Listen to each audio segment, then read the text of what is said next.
네, 안녕하세요.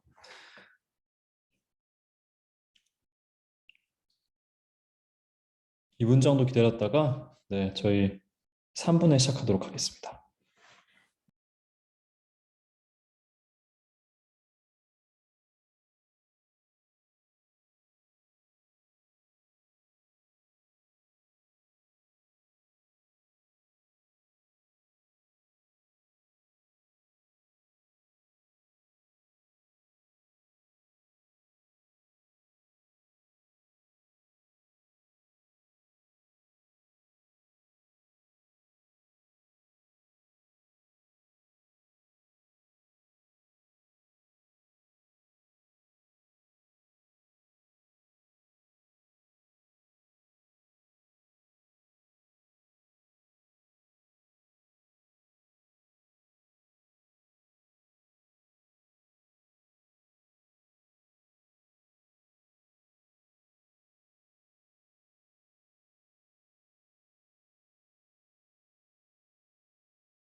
네, 그럼 먼저 시작하도록 할게요. 저희 오늘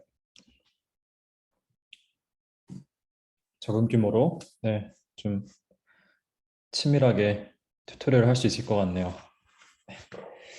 네, 오늘 제가 튜토리얼 할 주제는 다큐멘트 리트리버이고요. 오늘은 총 세 파트로 나눠서 진행을 할 예정이에요. 그래서 파트 1 같은 경우는 TF-IDF나 BM25 같은 스파스 임베딩 관련된 리트리버, 그리고 두 번째 파트 같은 경우는 이제 덴스한 임베딩을 리트리버 하는, 주로 딥러닝을 통해서 배운 임베딩을 리트리버에 사용하는 방법인 거죠. 그리고 세 번째 같은 경우는 특히 덴스 임베딩 같은 경우에는 스파스랑 다르게 검색을 할 때 효율성을 확보하기 위해선 좀 알고리즘이 필요한데 그런 알고리즘과 라이브러리에 대해서 좀 다루도록 하겠습니다. 그래서 세 개 파트로 구성이 되어 있고 각 파트 같은 경우는 대략 한 30분 정도 시간을 사용하게 될 것 같고요. 각 파트가 끝난 다음에 5분 정도 휴식을 하고 그 다음 파트를 진행을 하도록 하겠습니다. 자, 파트 1인데요. 그래서 파트 1 같은 경우는 세 개의 섹션으로 나눠져 있고, 첫 번째는 일단은 패세지 리트리버, 그러니까 다큐멘트 리트리버가 패세지 리트리버는 이제 같은 용어라고 보시면 되는데 어떤 거를 말하는 건지, 어떤 건지 다큐멘트 리트리버리. 그리고 섹션 2 같은 경우는 스파스 임베딩에 대해서 배우게 될 거고요. 그리고 섹션 3 같은 경우는 스파스 임베딩 중에 가장 많이 활용되고 있는, 그리고 좀 이해하기도 쉬운 TF-IDF에 대해서 저희가 다뤄보도록 하겠습니다. 그 먼저는 이제 패세지 리트리버인데요. 이 패시브 리트리버 같은 경우는 사실 일반적으로 저희가 어떤 질문이 주어졌을 때 그 질문에 맞는 문서를 찾는 문제라 보시면 될 것 같아요. 그래서 보통 어떤 문서가 아주 많은 데이터베이스가 있고, 가장 쉬운 예가 위키피디아겠죠. 위키피디아에 이렇게 문서들이 엄청 많죠. 그 많은 문서들 중에서 이 질문이 들어왔었을 때 우리가 찾고자 하는 문서를 찾을 수 있는가, 이제 그거를 보는 게 retrieval 문제라 보시면 될 것 같아요. 근데 이제 그 문서의 단위가, 그럼 위키피디아 같은 경우는 한 페이지로 볼 것인가, 아니면은 뭐 좀 더 자른다고 하면은 당연히 위키피디아를 이제 여러 개의 패러그래프로 나눌 수 있겠죠. 그렇게 패러그래프로 볼 것인가에 따라서 보통 이름을 다르게 부르기도 해요. 그래서 보통은 문서 전체를 얘기하거나, 또는 사실 그냥 아주 일반적인 용어로는 다큐멘트 리트리버라고 부르고, 보통 패시지 리트리버라고 하면은 그것보다 더 작은 범위, 보통 한 패러그래프 정도, 한 100단어에서 한 300단어 정도 사이에 있는 그런 청크로 나눠서 그 레벨에서 찾고자 하는 거를 이제 패세지 리트리버라 불러요. 근데 다큐멘트라는 거는 워낙 모호한 텀이다 보니까 패세지 리트리버로 다큐멘트 리트리버를 볼 수 있어요. 그래서 이런 것들을 또 알고 보시면은 혹시 좀 그 튜토리얼 진행할 때도 좀 덜 헷갈리실 것 같습니다. 그래서 이제 보통은 이런 게 가장 많이 쓰인 데가 보통 검색 엔진이겠죠. 실제로 저희가 일라스틱 서치 같은 거를 만들 때도 일라스틱 서치 내부적으로 해주는 것도 리트리버이라 보시면 되고요. 그리고 구글에 검색을 했을 때 문서를 찾아주고 또 경우에 따라서는 문서에서 문서 내에 있는 한 문장 또는 한 단락을 찾아주는 것도 리트리버리라고 보시면 돼요. 그래서 뭐 저희가 검색을 토트넘이라고 한다면은 위키피디아나 인터넷에서 관련된 문서를 찾아주는 게 이제 그 이 문제 어떤 이 문제의 정의라 볼 수 있는데 그래서 뭐 토트넘 호스퍼 또는 손흥민 이런 문서들이 나오길 바라는 거죠.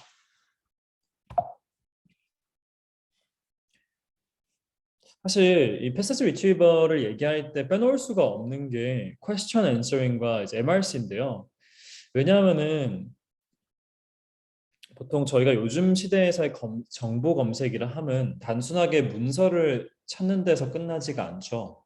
보통 저희가 그것보다 더 나아가서 그 문서 내에서 그 질문에 대한 답을 찾을 수도 있기를 바라기 때문에 예를 들면은 제가 단순하게 손흥민이라고 검색을 했으면은 손흥민에 대한 문서를 찾는 거겠지만 뭐 손흥민이 언제 토트넘에 입사했는지, 언제 거기서 일을 시작했는지, 계약을 했는지를 물어본다면은 사실 문서 전체를 찾는 것보다는 문서 내에 있는 내용을 찾는 게 더 중요하겠죠. 그래서 실제로 AI에서도 이런 패세지 리트리버나 문서 리트리버 같은 경우는 이제 오픈 도메인 QA를 만들고자 할 때 하나의 부품으로 활용이 많이 돼요. 그래서 이 전체를 하나의 오픈 도메인 퀘스천 앤서링이라고 보시면 되는데 오픈 도메인 QA라 하면 질문을 던지면 거기에 대한 답이 짧은 한두 개의 단어로 나오는 거죠. 그렇다고 했었을 때 먼저 이 질문이 들어왔을 때 질문과 관련된 문서를 앞에 리트리버 단계에서 걸러주고 그 관련된 문서만 뒤쪽에 있는 MRC 모델에 넣어줌으로써 답을 찾는 거죠. 그래서 실제로 NLP에서는 패시지 리트리버를 얘기할 때 사실 QA를 빼놓을 수 없는 점을 참고하시면 좋을 것 같아요.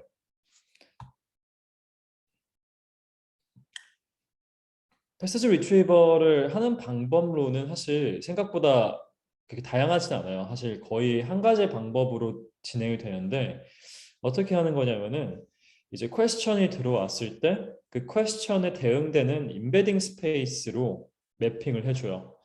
그러니까 퀘스천이 있으면은 어떤 벡터로 만들어주는 거죠. 그리고 저희가 기존에 그 검색을 하고자 한 대상인 패세지들은 미리 저희가 임베딩을 해놔서 저장을 해놓는 거죠. 이것들은 사실 질문 들어올 때 그때그때 할 수는 없고 미리 저장을 둬야 돼요. 미리 계산을 해두고 미리 저장을 해둔 다음에 이제 퀘스천이 들어오면은 그럼 이제 둘 다 이제 임베딩 스페이스에 이게 표현이 돼 있죠. 쿼리 같은 경우도 벡터로 돼 있고 패세지도 벡터로 돼 있죠. 그럼 이 상황에서 이제 퀘스천과 가장 유사한 패세지를 찾아주는 형태로 저희가 문제를 진행을 하는데 여기서 유사함이라 하는 것은 이 임베딩 사이에 어떤 similarity를 재서 가장 그 similarity가 높은 거를 찾는 걸 말해요. 물론 여기서 similarity라 하면 여러 가지 방법으로 잴 수가 있겠죠. 근데 어쨌든 그거에 대해서는 좀 이따 말씀을 나누겠지만 어떤 그 similarity를 잴 수 있다고 했었을 때 저희가 그러면은 각 question과 각 패세지에 대해서 유사도가 얼마나 높은지를 어떤 하나의 스케일러 밸류로 쫙 잴 수가 있겠죠. 그럼 스케일러 밸류들을 쫙 다 뽑고 그 다음에 거기서 이제 가장 높은 스케일러 밸류를 빼내서 그 문서를 반환하는 게 이제 보통 일반적으로 이 문제를 접근하는 방식입니다. 그래서 섹션 2로 갈 텐데요. 그래서 패세지 임베딩이라 하는 것은 이 패세지의 내용물을 전부 다 담고 있는 어떤 벡터로 나타내는 것을 말하죠. 근데 사실 이 벡터를 어떻게 매핑을 할 수 있을까 그럼 중요한 문제인 건데 이 파트 1에서 저희가 다뤄볼 이제 그런 매핑하는 방법로는 이제 스파스 이제 임베딩이에요. 근데 이제 그거를 이제 먼저 얘기하기 전에 이제 패세지 임베딩의 벡터 공간이라 하면은 결국에는 이 모든 패세지들이 같은 벡터 스페이스에 있음으로써 저희가 패세지들 사이에서의 유사도도 그 거리로 잴 수가 있고 그리고 새로운 질문이 들어왔었을 때 그 질문과 패세지의 사이의 거리도 잴 수가 있겠죠. 유사도를. 그리고 그 유사도를 높은 순서대로 저희가 나열을 하면은 가장 가까운 패세지를 찾을 수가 있는 건데요. 스파스 임베딩이라 하면은 이런 임베딩 그 스페이스 중에서도 이제 보통 일반적으로 스파스 임베딩을 하면은 이제 백 오브 월즈 기반의 임베딩을 얘기를 합니다. 그 백 오브 월즈가 무엇이냐? 이런 문서가 왼쪽에 주어졌다고 해볼게요. 이제 as for the Arabian and Palestinian voices that are against 이렇게 써 있죠. 그 이런 문서가 주어져 있으면은 저희의 어쨌든 여기서의 태스크는 이 문서를 벡터로 변환을 하는 거죠. 아 그리고 혹시 질문이 있으시면 언제든지 네, 말씀 주세요. 네. 변환을 하는 건데 근데 이제 보시면은 여기서 이제 그 백업 월즈라 하면은 이 문서 내에 있는 단어들 중에서 스탑 월드라고 하는 것들을 제외한 모든 단어를 먼저 모아요.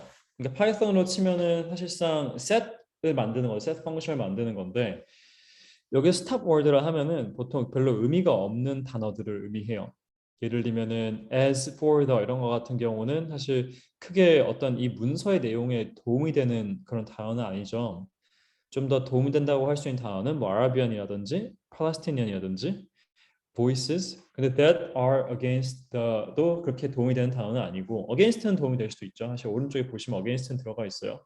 근데 뭐 and라든지 the 이런 것들은 너무 자주 나오기 때문에 실제로 어떤 의미를 갖는다고 보기 힘들어요. 그래서 이런 것들을 스탑 워드로 규정을 하고 보통은 먼저 딕셔너리를 만들어 놓은 다음에 그 딕셔너리 내에서 이런 스탑 워드는 이제 제외하도록 보통 일반적으로 진행이 됩니다.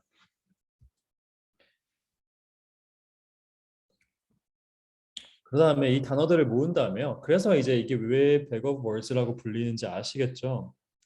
이 단어들을 모아둬서 이 단어들을 하나의 백에 넣는 거죠. 순서는 상관없어요.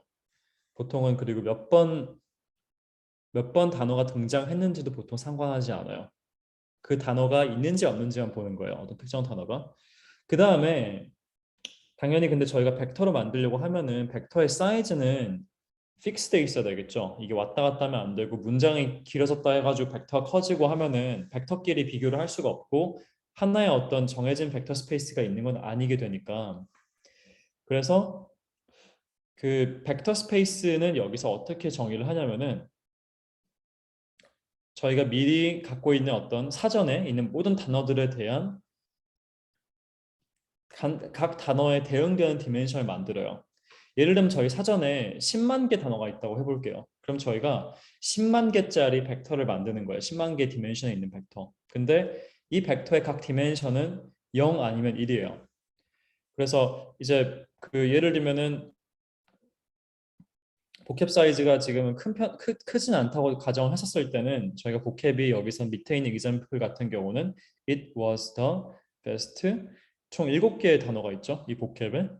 이 보캡이 7개가 있다고 가정을 하고 그러면은 저희의 벡터 사이즈도 7이겠죠. 그 다음에 각 단어마다 각 문서에서 각 단어가 포함되어 있는지 안 되어 있는지를 보는 거예요. 그리고 포함되어 있으면은 1을 기록을 하고 포함이 안 되어 있으면은 0으로 기록을 합니다. 그래서 이제 보시면은 왼쪽에 같은 문서 It was the best of times이라는 문서가 있고 It was the worst of times이라는 문서가 있다고 했을 때 다큐멘트 1 같은 경우는 1111, 011이 되고 왜냐하면 worst가 없죠. 그에 반해서 다큐먼트 2 같은 경우는 worst가 있고 best가 없기 때문에 이제 0이 이제 best 쪽에 가게 됩니다. 그럼 이러면 저희가 지금 가장 심플한 방법으로 문서를 벡터화를 시킨 거예요. 지금 1111 이 리스트가 하나의 벡터라 볼 수 있는 거죠. 이제 이런 방법을 쓰는데 사실 이 방법은 좀 이제 그 몇 가지 좀 더 심화할 수 있는 방법이 있어요. 저희 같은 경우 방금 전에는 그 단어의 기준을 그러니까 여기서 어떤 그 하나의 디멘션의 기준을 한 단어로 봤죠. 이거를 사실 유니그램 백업 월즈라고 해요. 유니그램 바우라고 하는데 근데 사실 이거를 저희가 개수 2개짜리를 엮을 수도 있어요. 예를 들면은 지금 여기 example 보시면은 여기 diagram 쪽을 보시면은 2개로 엮게 되면은 it was the best of times가 it, was, the, 되는 게 아니라 it was, the best, 이렇게 되는 거죠. 그리고 이걸 하나의 단어로 저희가 인식을 하는 거예요. 이제 그렇게 되면은 사실 어떤 게 달라질까요? 그렇게 되면은 사실 어떤 특정 단어 그 페어가 이런 그 실제로 발생했는지 안 했는지를 확실하게 알 수가 있겠죠. 사실 저희가 그 유니그램만 사용하게 되면은 이게 각 단어가 있었는지 없었는지만 아는 거지 그 단어가 붙어 있다거나 안 붙어 있거나 이거는 저희가 알 수가 없어요.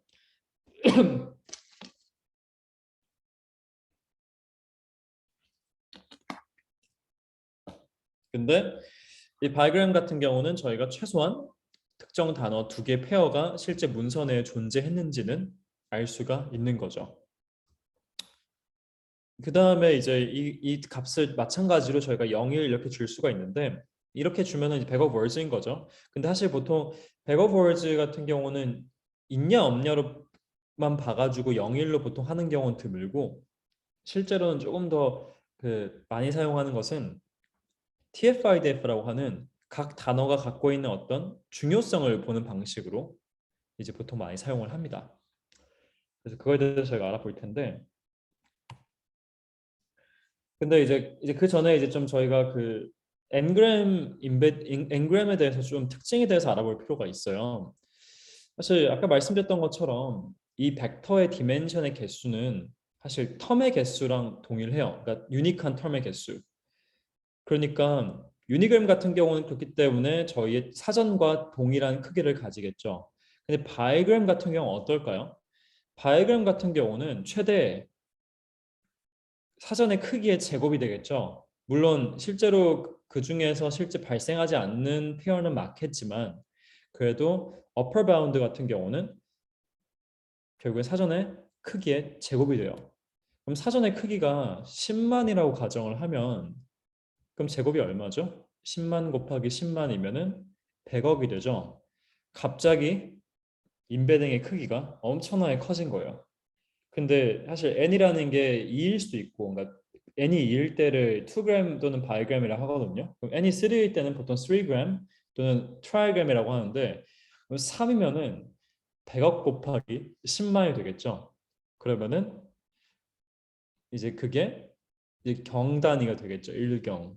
이제 엄청나게 큰 숫자가 되는 거고 그렇기 때문에 사실 n을 아주 키우기는 쉽지가 않아요. n이 키우게 되면은 그 벡터의 크기가 너무 커지게 되고 그리고 이제 벡터의 크기가 커지면은 사실 생기는 문제는 다른 것보다 보통 이런 스파스 인베딩 같은 경우는 어떤 어떤 문서를 비교를 할 때 양쪽 문서에서 같은 텀이 등장했는가를 보는데 사실 한 3g까지만 가도 특정 단어 시퀀스가 등장하는 경우는 아주 드물겠죠. 사실 트라이그램까지는 그래도 많이 쓰는 편이에요. 왜냐하면 저희가 웹상에서 검색을 할 때 검색 그 단어가 검색의 쿼리의 길이가 단어 3개짜리라고 한다면은 그 단어 3개를 그 순서대로 아주 정확하게 포함하고 있는 문서를 찾고 싶은 경우도 있겠죠. 근데 사실 4g이나 5g까지 가게 되면은 그런 문서가 보통 없을 뿐더러 이제 그거를 실제로 어쨌든 그것만 활용하는 것은 현실적이지 않게 되죠. 그래서 활용을 한다고 하더라도 보통은 이제 5g이다. 5g만 사용하는 것이 아니라 거기에 유니그램도 같이 합쳐서 사용을 하는 경우가 이제 대부분입니다.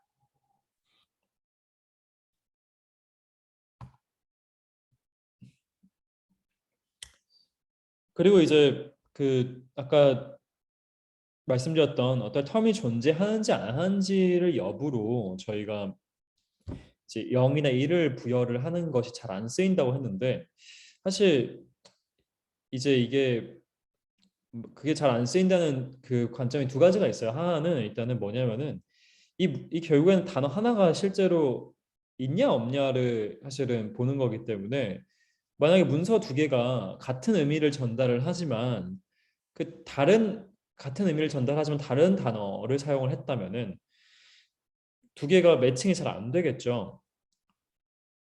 그래서 한 예로 사실 뭐 그나마 네임드 엔티티 같은 경우는 그나마 괜찮은데 이제 보통은 이제 그 어떤 때가 이슈가 생기냐면은 제가 자동차를 검색을 했어요.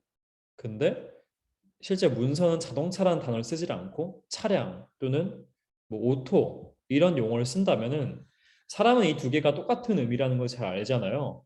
근데 우리가 그 스파스 임베딩을 사용했을 때는 각 텀마다 차지하는 디멘션이 하나 있고 그 디멘션끼리만 비교를 하게 되기 때문에 이제 잘 작동하지 않는 거죠. 그래서 이 스파스 임베딩을 쓰실 때 리트리버 할 때 항상 염두에 두실 부분은 스파스 임베딩 같은 경우는 텀 오버랩을 정확하게 잡아내는 데는 정말 이용합니다. 반면에 어떤 문맥의 이해가 필요할 때는 특히 그 문맥의 이해가 다른 단어를 사용함으로써 전달이 될 때는 잘 작동하지 않는다는 점을 염두에 두시면 좋을 것 같아요.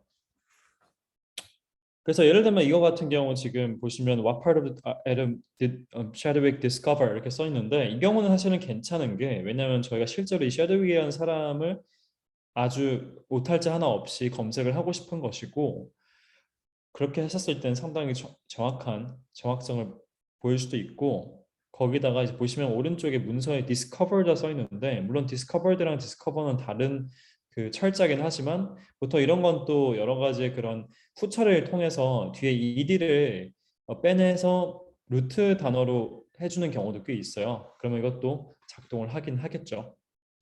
그래서 이런 경우는 스파스 임베딩이 잘 작동하는 편이고 아까 말씀드린 것처럼 죄송해요.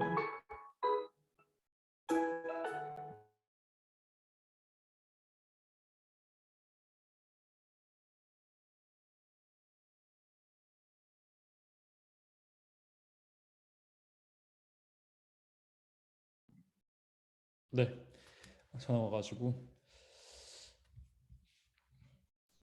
네, 그래서 그렇게 그 스파스 임베딩 같은 경우는 이제 이렇게 작동하는 경우가 있고 작동을 잘 안 하는 경우도 있다 정도로 이제 알아두시면 좋을 것 같아요.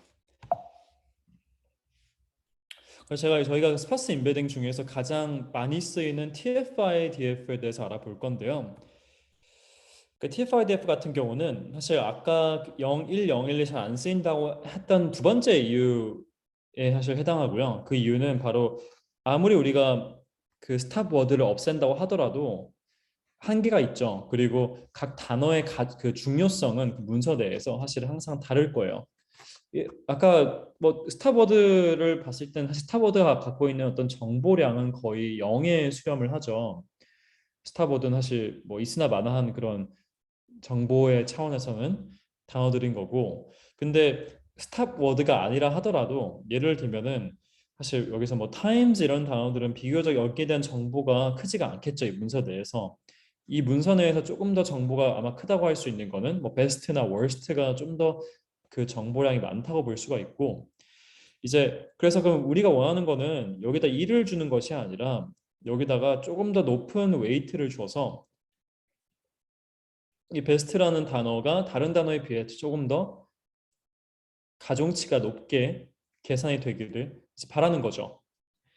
그래서 이제 이거를 어떻게 할 수 있을까를 이제 오랫동안 연구자들이 이제 고민을 하다가 물론 이제 TF-IDF 나온 지는 좀 오래된 그런 기술이에요. 이제 몇십 년 됐죠. 근데 하지만 아직도 많이 쓰이고 있고 이제 어떻게 이제 그 전략을 세웠냐면은 어떤 단어의 결국 중요성은 그 문서 내에서 두 가지의 숫자로 결정이 되는데 첫 번째로는 그 단어가 그 문서에서 얼만큼 등장을 하냐인 거죠. 당연히 그 단어가 문서 내에서 많이 등장을 하면은 아마도 그 단어가 실제로 갖는 정보량은 많다고 볼 수가 있어요. 예를 들면은 바락 오바마에 대한 문서에서 아마도 바락 오바마가 정말 많이 등장을 하겠죠. 그러면은 그 바락 오바마가 어떤 검색을 할 때 가중치가 높다고 볼 수 있을 것 같아요. 하지만 또 두 번째 그게 이제 TF라는 건데 여기서 결국 텀 프리퀀시 말 그대로 단어가 얼만큼 문서 내에서 등장을 하는가를 이제 재는 게 텀 프리퀀시예요. 근데 이제 이것만 사실 보면 안 되는 게 그렇게 보게 되면은 뭐 더라든지 이런 단어들이 가장 많이 등장을 하겠죠. 그리고 스탑워드로 하는 것도 한계가 있고요. 스탑워드는 일종의 룰 베이스 시스템이라 볼 수 있는 거고 우리가 무시하고 싶은 단어를 일일이 정해주는 건데 그거는 이제 새로운 단어가 또 등장하고 이러면은 그때그때 더해주는 게 어려울 수도 있기 때문에 사실 이제 스탑워드도 물론 쓰긴 하지만 그걸로 또 한 번 더 그런 부분들을 좀 가중치를 없애주는 게 이제 IDF라는 그런 컨셉입니다. 밑에 Inverse Document Frequency인데 사실상 이게 단어가 이 문서 그 코퍼스에서 그렇죠 위키피디아 같은 데에서 이 단어가 갖고 있는 일반적인 정보량을 얘기를 해요. 그래서 그 실제 TF-IDF는 이 두 개의 숫자를 곱해서 나오게 되고 예를 들면은 단어의 등장 빈도가 엄청 높다고 하더라도 IDF가 거의 0인 경우가 있어요. 그런 경우는 사실상 이 스코어가 0이 되겠죠. 그리고 TF랑 IDF가 둘 다 높아야 그 단어의 가중치가 최종적인 가중치가 붙게 되는 거죠. 그래서 턴 프리퀀시 같은 경우는 정말 간단한데요. 사실 보시면 정말 말 그대로 문서 내에서 그 단어가 몇 번 등장했는지를 카운트하면 돼요. 그래서 아까 같은 경우는 저희가 0101로 했죠. 이 단어가 등장을 한 번이라도 하면 1이고 한 번도 안 하면 0인데 TF 같은 경우는 단순하게 단어가 몇 번 등장했는지를 보는 거고요. 그리고 이제 보통 러 카운트로 저희가 재기도 하지만 이거를 사실은 노멀라이즈를 해서 사용하기도 합니다. 그 노멀라이즈 했다는 얘기는 이게 이걸 하나의 벡터로 봤을 때 이 벡터의 놈이 1일 수 있도록 나눠주는 거죠. 그래서 TF 같은 경우는 결국은 TF 괄호 T, D로 보통 표현을 하는데 보시다시피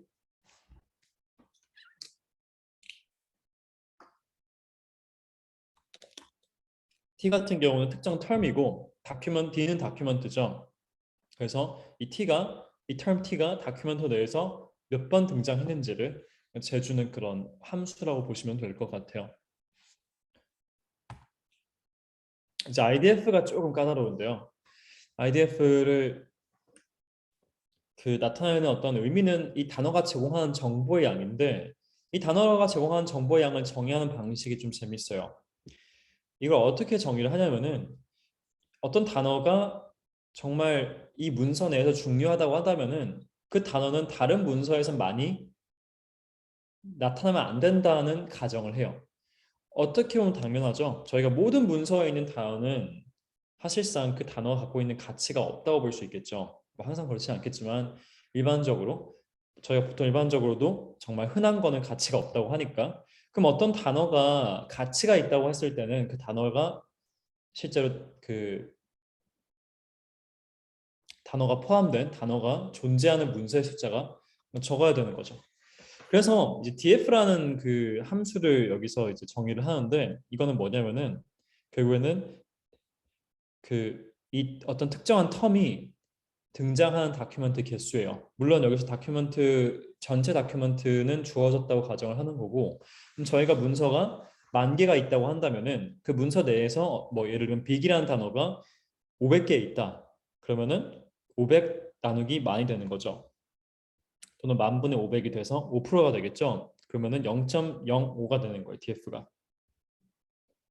그리고 나서 이제 정확히 말하면은 네, 그거가 이제 DF 나누기 N이 되는 거고 DF는 실제 카운트긴 해요. 그러니까 그거는 제가 DF 나누기 N을 설명한 건데 DF 같은 경우는 500이 되는 거고 그리고 N이 많이 되기 때문에 그러면은 DF 나누기 N은 5%인 거고요. 5%의 문서에서 등장을 하는 거고 그거를 인버스를 시키면은 200이 되겠죠. 500 그 만 나누기 500 같은 경우는 200이 아니라 20 그쵸 20이 되겠죠. 그래서 결국에는 인버스라고 하는 것은 만약에 이거를 우리가 그 인버스 하지 않았으면은 그냥 0.05인 거를 그걸 인버스를 해서 20으로 만드는 거고, 그 다음에 이제 여기다 로그를 씌워줘요. 이거는 이 이유는 이제 사실 이유가 있는데, 로그를 씌우는 이유가 이제 로그를 씌움으로써 이제 하나의 장점이 생겨요. 뭐냐면은 일단 먼저 이 n 나누기 df는 항상 1보다 같거나 1보다 크겠죠. 그러니까 마이너스 될 일은 없어요. 왜냐면 로그 1이 0이고 로그에 들어가는 숫자가 1보다 낮을 때는 마이너스가 되지만 이제 그 이상은 항상 파지티브이기 때문에, 그즉 IDF는 항상 0 또는 0보다 커요. 당연히 그 DFT가 M보다 클 수는 없겠죠. 왜냐하면 DFT는 이 전체 문서 개수 중에 몇 개가 이 단어가 등장하냐이기 때문에 절대적으로 M보다 클 수가 없고, 이제 그렇게 되면은 어떤 한 단어가 만약에 모든 문서에 등장한다면 어떻게 될까요? 그렇다면 DFT는 N이 되겠죠. DFT가 N이면 N 나누기 N은 1이 되는 거고, 로그의 1은 0이죠. 즉 IDF가 0이 돼요. 가치가 0이라는 거죠. 모든 문서에 등장하면은. 이게 사실 로그의 하나의 장점인 건데, 1인 경우는 0으로 만들 수가 있어요. 그래서 하나의 장점이 있고, 두 번째로는 로그의 장점은 사실 많은 term들이 한 번 또는 두 번밖에 등장하지 않는 경우도 많아요. 특히 어떤 named entity인 경우는 사람 이름인데 엄청 어려운 이름이면 사실은 그 이름이 등장하는 경우가 적을 수 있겠죠. 그러면은 n은 뭐 10만 100만인데 위키피디아 같은 경우는 영어 위키피디아는 500만 개 문서가 있거든요. 근데 밑에 저 DFT가 1이면은 너무 크잖아요. 500만 나누기 1은. 그러니까 로그로 그거를 충분히 줄여주는 효과도 있는 거죠. 이제 100만을 뭐 10의 로그로 하면은 그거는 이제 6밖에 안 되니까. 그래서 이제 그런 식으로, 물론 10의 로그를 보통 하지는 않고 보통 내추럴 로그를 하긴 해요. 그 이에 대한, 그러니까 사실상 그 수학에서는 런인 거죠. LN인 거죠. 근데 그거는 뭐 그게 중요하지는 않긴 해요. 어떤 걸 쓰는지는. 보통 계산의 편의성을 위해서 내추럴 로그를 하는 경우가 많고. 그래서 밑에 이제 예제를 보시면은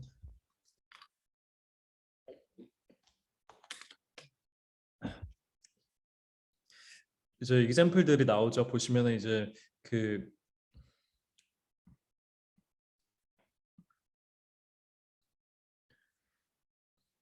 이제 그 예를 들면은 음 이제 클라우드 컴퓨팅이라는 이 단어가 이제 등장을 한 횟수가 문서 내에서는 원에서는 한 번 있었고 문서 2에서는 세 번 있었는데, 이건 중요하지 않아요. 한 번에도 있었냐가 중요한 거고, 그렇기 때문에 실제로 그 DF 같은 경우 4가 되는 거고, Internet of Things 같은 경우는 여기서 많이 등장을 하긴 했지만 문서 3에서 문서 2랑 4에서 한 번도 등장을 하지 않았기 때문에 두 개의 문서에서만 등장을 해서 DF는 2가 돼요. 그래서 DF는 약간 TF랑 다르게 문서가 그 단어가 그 문서 내에서 몇 번 등장했냐, 이건 중요하지 않아요.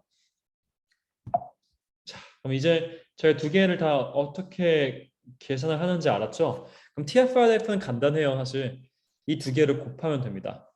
그래서 IDF가 0인 경우는 TF가 아무리 높아도 0이 되고요. 보통 더나 같은 이런 그런 관사 같은 경우는 거의 0이죠. 거의 0이고, 자주 등장하지 않는 경우는 TF가 적다고 하더라도 그 문서 내에서라도 IDF가 워낙 높기 때문에 실제 TF-IDF 값이 상당히 커지게 됩니다.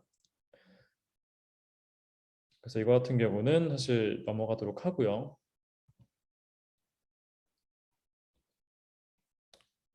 음. 이거는 제가 그럼 좀 설명을 할게요. 그게 낫겠다. 그래서 어쨌든 이제 그거를 예제를 하나 보여드리는 건데, 보시다시피 예를 들면은 이렇게 문서가 이렇게 있어요. 네 개가. 그러면은 저희가 먼저 이런 문서가 주어지면은, 문서가 짧긴 하지만 먼저 토크나이즈를 해야겠죠. 단어를 정의를 해야 돼요. 그래서 뭐 가장 간단한 방법은, 단어를 정의하는 방법은 그냥 스페이스 토크나이즈겠죠. 그냥 파이썬에서는 이렇게 이 인풋이 들어오면은 이거를 스페이스로 토크나이즈를 한 다음에 리턴을 하는 거죠. 그러면 보시다시피 뭐 주어는 BTS의 B가 가장 잘생겼다고 생각한다. 이제 각 단어가 다 따로 이렇게 분리가 됐죠. 그 다음에 우리가 만약에 그 TF를 먼저 계산을 하려고 한다면은 각 단어를 먼저 이렇게 쫙 리스트를 이렇게 해놔요. 이 단어들은 보캡인 거죠. 이건 저희가 갖고 있는 사전이에요. 우리가 사용할 모든 단어의 셋인 거고 그 사전 내에서 각 단어가 이 문서에 등장을 몇 번 하는지를 써놓은 거죠. 여기 같은 경우는 노멀라이즈를 하진 않았고 근데 왜 1과 0밖에 없냐? 이거는 한 번밖에 등장을 하지 않아서 그래요. 최대 두 번 등장을 하면 이었겠죠. 하지만 보시다시피 이제 음식 같은 경우는 112 되고 운동 문서 같은 경우는 10, 111, 0000 이렇게 가는 것처럼 각각의 다른 TF를 갖고 있는 걸 볼 수가 있어요.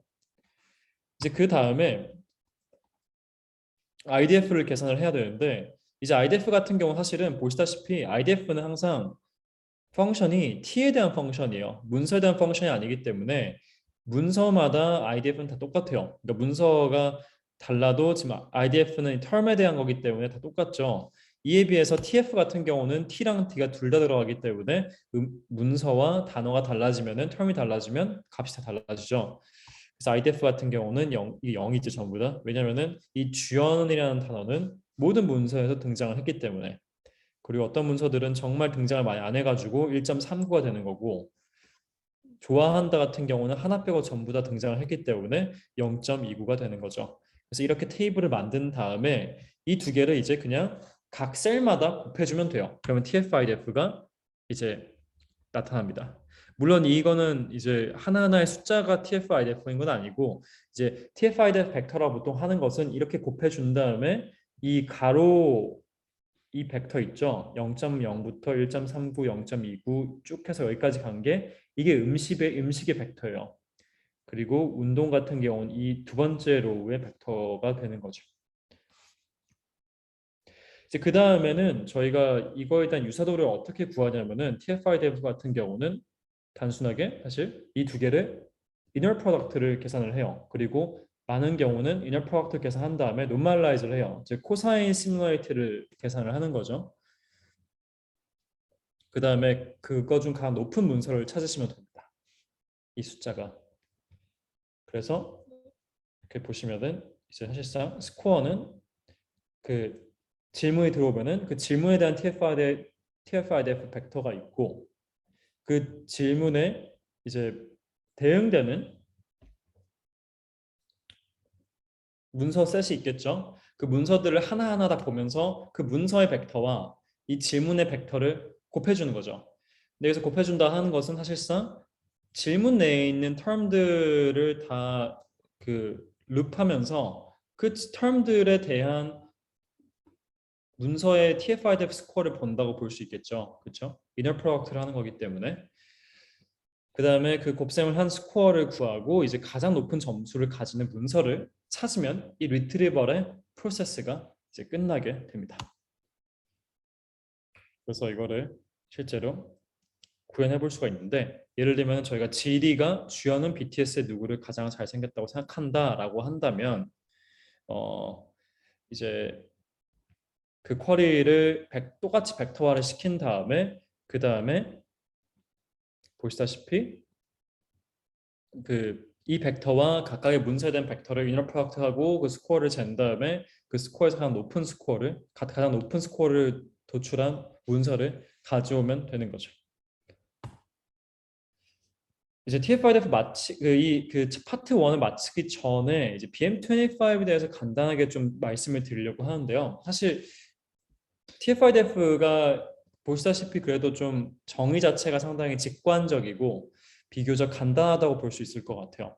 실제로 현업에서는 TF-IDF보다 BM25라는 방법론을 더 많이 써요. 이제 결국에는 TF-IDF의 차이점으로는 크게는 사실은 이제 그 두 가지 정도로 볼 수가 있는데, 근데 첫 번째는 일단 문서의 길이까지 고려해서 점수를 이제 매겨요.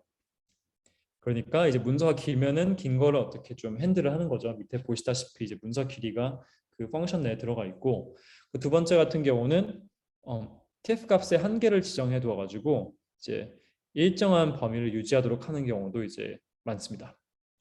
이거 같은 경우도 이제 문서가 아무래도 텀이 엄청 많으면은 사실 그게 리니어하게 중요성이 늘어나지 않겠죠. 그래서 이거를 어떤 선에서 자른 거죠. 사실상. 근데 이제 어쨌든 그래서 평균적인 문서의 길이보다 더 작은 문서에서 단어가 매칭된 경우에 그 문서에 대한 가중치를 부여할 수 있도록 하는 거죠. 이제 결국에는 그 텀이 엄청 많은 문서라 해서 꼭 거기가 더 좋은 문서라는 건 아니기 때문에 그래서 이제 이런 방식으로 이제 BM25과 TF-IDF를 좀 개선을 해서 보통 사용이 되고 실제로 검색 엔진이나 추천 시스템에서 아직까지도 많이 사용되고 사실은 가장 먼저 사용을 해봐야 되는 어떤 현업에서의 어떤 언어 관련된 모델을 만든다고 하더라도 리트리벌 가장 먼저 사용을 해봐야 될 모델이 이제 BM25입니다. 실제로 이제 BN25 같은 경우는 일라스틱서치 같은 그런 많은 아직도 회사에서 쓰고 있는 그런 엔진에서 뒷단에서 사용을 하는 그런 알고리즘이고요. 이제 알고리즘을 살펴보시면은 좀 복잡하다고 보실 수 있는데 사실은 그렇게 복잡하지는 않아요. 그러니까 여기서의 term이라 하면은 사실 방금 전에 보신 것처럼 question and term을 다 본 다음에 각 디멘션마다 이렇게 곱해주죠. 그 가중치를. 근데 이거랑 이거를 비교를 해 보시면은 약간 다른 게 일단은 여기서 이 TF-IDF term Q는 결국에는 TF term Q 곱하기 IDF term이고 이것도 TF-IDF term D는 TF term 곱하기 IDF D가 되겠죠. 결국에는 IDF term의 제곱 곱하기 TF의 term Q 곱하기 TF의 term D가 되는 건데 그럼 IDF가 앞으로 나오고 제곱으로 표현할 수 있다면은 일단은 여기 BM25 같은 경우는 제곱을 하는 대신에 이제 여기 앞에 IDF가 나오고 그리고 사실은 이제 그 보시면은 그 TF-IDF term 위에 있는 이거에서도 IDF가 나와요. 그러니까 이 IDF를 빼내면 사실 앞에 제곱이 되는 건 동일하죠. 그래서 맨 앞에 IDF 제곱은 사실상 제외하고 보셔도 돼요. 그럼 사실상 그걸 제외하고 보시면은 TF-IDF와 BM25의 차이점은 BM25 같은 경우는 TF term, D에 이거를 곱해주는 거죠. 이거. 그쵸? TF term D에 그리고 원래 여기 같은 경우는 TF term D도 캔슬 아웃 되기 때문에 TF term D에 곱해주는 값은 사실상 TF term Q가 되는 거죠. 그러니까 즉 다른 말로는 여기에 있는 이게 TF term Q를 대체한다 보시면 될 것 같아요. 근데 사실 TF term Q는 어차피 어, argmax 할 때는 전혀 쓸모가 없는 그 숫자긴 하거든요. 왜냐하면 저희가 가장 높은 스코어를 찾는 건데 그거 곱해지는 건 항상 모든 문서에다가 이 스코어가 곱해지잖아요. 그러니까 사실상 TF 그 term Q는 그냥 1이라고 본다면 사실상 그 의미가 없는 거기 때문에 보통 우리 1이긴 하죠. 보통 두 번 나오지 않으니까 퀄리대에서. 그러면은 이게 사실은 TF-IDF 기존 TF-IDF에 곱해졌다고 보셔도 돼요. 그럼 이게 가지는 의미가 뭔지를 보는 게 중요하겠죠. 근데 보시다시피 이제 그 좀 헷갈릴 수도 있지만 이 TF-IDF term 뒤를 앞에다 붙임으로써 어쨌든 이 term의 그 개수가 너무 많을 때도 이거를 그 원래 TF-IDF term처럼 그거에 가중치를 많이 부여하지 않을 수 있도록 한 거죠. 이게 지금 여기 있으니까 여기 위에 있는 숫자가 엄청 커진다고 하더라도 밑에도 같이 커지니까 얘가 같이 어느 정도 조절되는 그런 경향이 있겠죠. 이제 그런 경향이 위에서 말씀드렸던 어떤 그 문서의 길이를 어떻게 보면 고려했다 볼 수도 있는 거고 단어가 길어도 그 거기에 어떤 TF 값이 엄청 크다고 하더라도 그거에 대한 그 거기에서 그것이 미치는 영향을 최대한 줄인 거라 보실 수 있는 거죠. 근데 뭐 그렇다고 해서 이게 아주 수학적인 어떤 의미가 있다기보다는 empirically 잘 작동하는 음, 그런 이제 term이라고 보시면 될 것 같아요. 네. 그래서 이렇게 BM25 설명을 마쳤고요. 저희 그러면은 지금 파트 2 하기 전에 5분 쉬고 50분에 다시 오셔서 이제 50분에는 그 파트 2를 이제 시작하도록 하고 그 다음에 파트 3도 아마 잠시 쉬고 네, 그 진행을 마저 하도록 하겠습니다.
네, 파트 2 시작하도록 하겠습니다.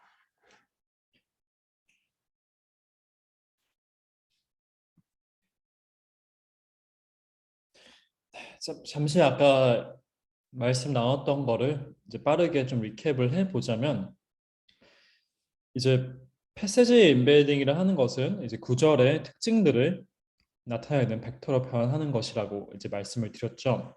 그리고 저희가 봤던 스파스 임베딩 같은 경우는 특징이, 여기서 임베딩이라 하면 사전에 있는 단어 하나하나에 대응되는 값을 저희 매김으로써 이제 그 단어가 사실상 그 문서 내에서 존재하는지 여부와, 그리고 얼만큼 중요한지, 이제 그런 것들을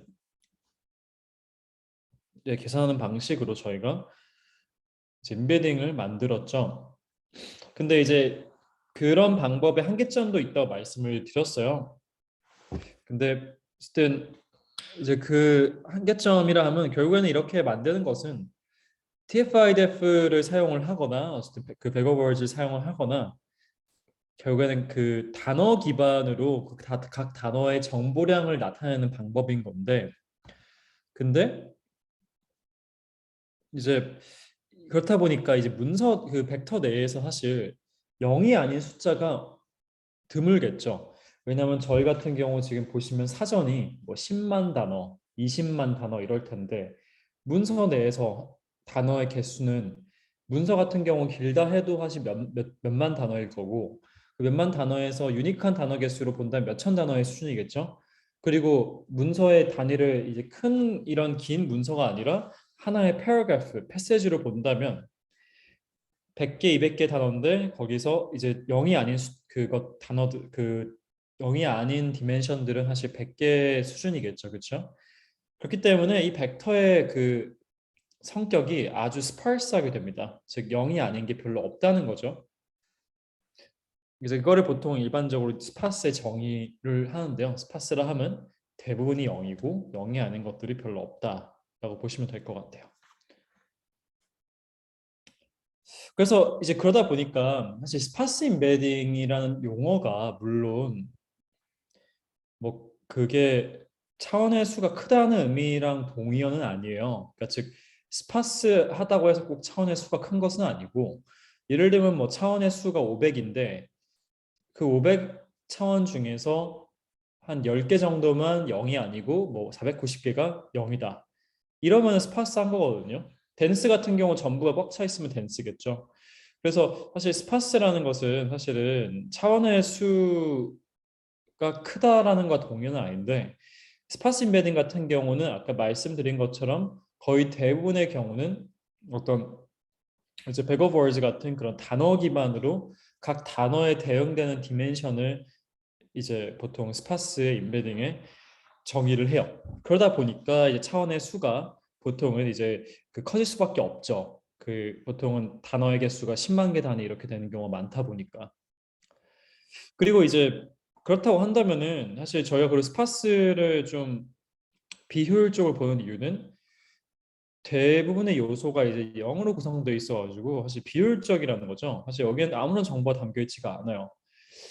그래서 사실 스파스 임베딩 같은 경우는 이거를 이렇게 테이블로, 즉 이걸 익스플리시트하게 이런 댄스를 표현하듯이 테이블로 나타내는 거 상당히 공간 비효율적이에요.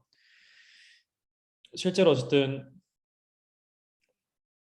이런 경우는 사실은 이제 좀 그 효율성이 많이 떨어지고, 그 저희가 실제로 그 가장 좀 한계점을 볼 수 있는 부분은 이제 유사성을 고려를 못한다는 부분인 거죠. 아까 말씀드렸던 어떤 의미는 비슷하지만 단어가 다른 경우에는 두 개가 어쨌든 다른 단어로서 다른 디멘션에 있게 되겠죠. 그래서 그 디멘션이 다르고 디멘션이 다른 경우는 이너 프로덕트는 항상 같은 디멘션에 있는 그런 숫자들끼리만 곱셈을 함으로써 그 계산이 되는 거다 보니까 단어가 다르면은 유사성을 고려할 수가 없게 돼요. 이제 이런 것들을 사실 결국은 해결하기 위해서 스파스 임베딩만을 사용하지 않고 현업에서는 특히 최근에는 사실 덴스 임베딩을 많이 사용하는 추세입니다. 그래서 사실 스파스랑은 정의에서부터 사실은 완전 반대 사이드에 있어요. 스파스 같은 경우는 이제 밀도가 낮아가지고 거의 대부분이 0이었다고 한다면 덴스 같은 경우는 보통은 더 작은 차원의 고밀도 벡터인 거죠. 그래서 스파스 같은 경우는 복합 사이즈까지 가다 보니까 몇만 이렇게 가는데 반면에 덴스 같은 경우는 아무리 커도 보통 천을 많이 넘기지는 않아요. 그리고 여기서 가장 중요한 특징은 사실 덴스가 각 차원이 특정 텀과 연결돼 있지는 않아요. 그러니까 왼쪽이 스파스인데 보시다시피 지금 주연은 과자를 좋아한다 이렇게 되어 있는 것들이 각각 하나가 디멘션이거든요. 주연이 디멘션 1, 과자들이 디멘션 2 이렇게 해서 1, 2, 3, 4, 5, 6 이렇게 쭉 가는 건데 그럼 주연은이라는 디멘션은 주연이라는 단어랑 직접적인 관련이 있죠. 그 숫자가 크면은 이제 그 단어에 실제로 그 존재가 있거나 그 단어가 포함되어 있거나 어쨌든 그 문서 내에서의 중요성이 크다는 건데 댄스에서는 그렇게 만들질 않고 각 디멘션이 어떤 추상적인 어떤 토픽을 나타낸다고 보시면 될 것 같아요. 그래서 물론 이 추상적인 토픽이라는 것도 어, 특히 요즘에는 사실은 그렇게 표현을 하는 경우가 많이 없긴 한데 그 딥러닝 기반으로 보셨을 때는 사실상 이 단어를 벡터 스페이스에 딥러닝으로 매핑한다고 보시면 되는 거고 딥러닝에 좀 익숙하지 않으신 분 같은 경우는 토픽으로 좀 설명할 수 있을 것 같아요. 그래서 이거를 예전에는 이제 토픽 모델링이라는 용어도 많이 썼는데 그러니까 결국에는 이런 거죠. 예를 들면은 음식, 운동, 영화, 음악 이렇게 있으면은 이제 디멘션 1 같은 경우는 경우에 따라서는 어떤 각각의 토픽이 얼만큼 어, 재밌는지 뭐 그걸 나타낼 수도 있겠죠. 그럼 다 재밌는 거일 수도 있긴 한데 아무튼 재밌는 건 좀 그런 것 같고 이게 예를 들면은 이게 그 실내에서 실내 여부를 디멘션 1이 나타낼 수도 있어요. 특정 캐릭터리스틱을 결과론적으로. 그럼 그런 같은 경우는 음식은 보통 실내에서 먹겠죠. 영화도 보통 실내에서 먹을 거고 뭐 할 거 볼 거고. 근데 운동이랑 음악은 약간 좀 중간이죠. 그러니까 실내일 수도 있지만 실외일 수도 있고. 그럼 경우에 따라서는 음식이랑 영화는 디멘션이 숫자 원의 숫자가 엄청 높고 뭐 5, 6 이렇게 이렇고 운동 음악 같은 경우는 0에 가까울 수도 있고 뭐 마이너스일 수도 있겠죠. 우리가 음악을 밖에서 듣기도 하니까. 그런 식으로 이제 정의를 해나가는 건데 그럼 디멘션 2 같은 경우는 뭐 예를 들면은 이제 뭐 얼만큼 비싼지 그거를 얼만큼 돈이 들어가는지겠죠. 뭐 그렇게 본다면은 영화 같은 경우는 영화나 음악 같은 경우는 비교적 적게 들겠죠. 돈이. 음식이나 운동 같은 경우는 뭐 적게 드는 경우도 있겠지만 좀 많이 드는 경우도 있을 거고요. 그렇죠? 좀 더 천차만별일 수 있고.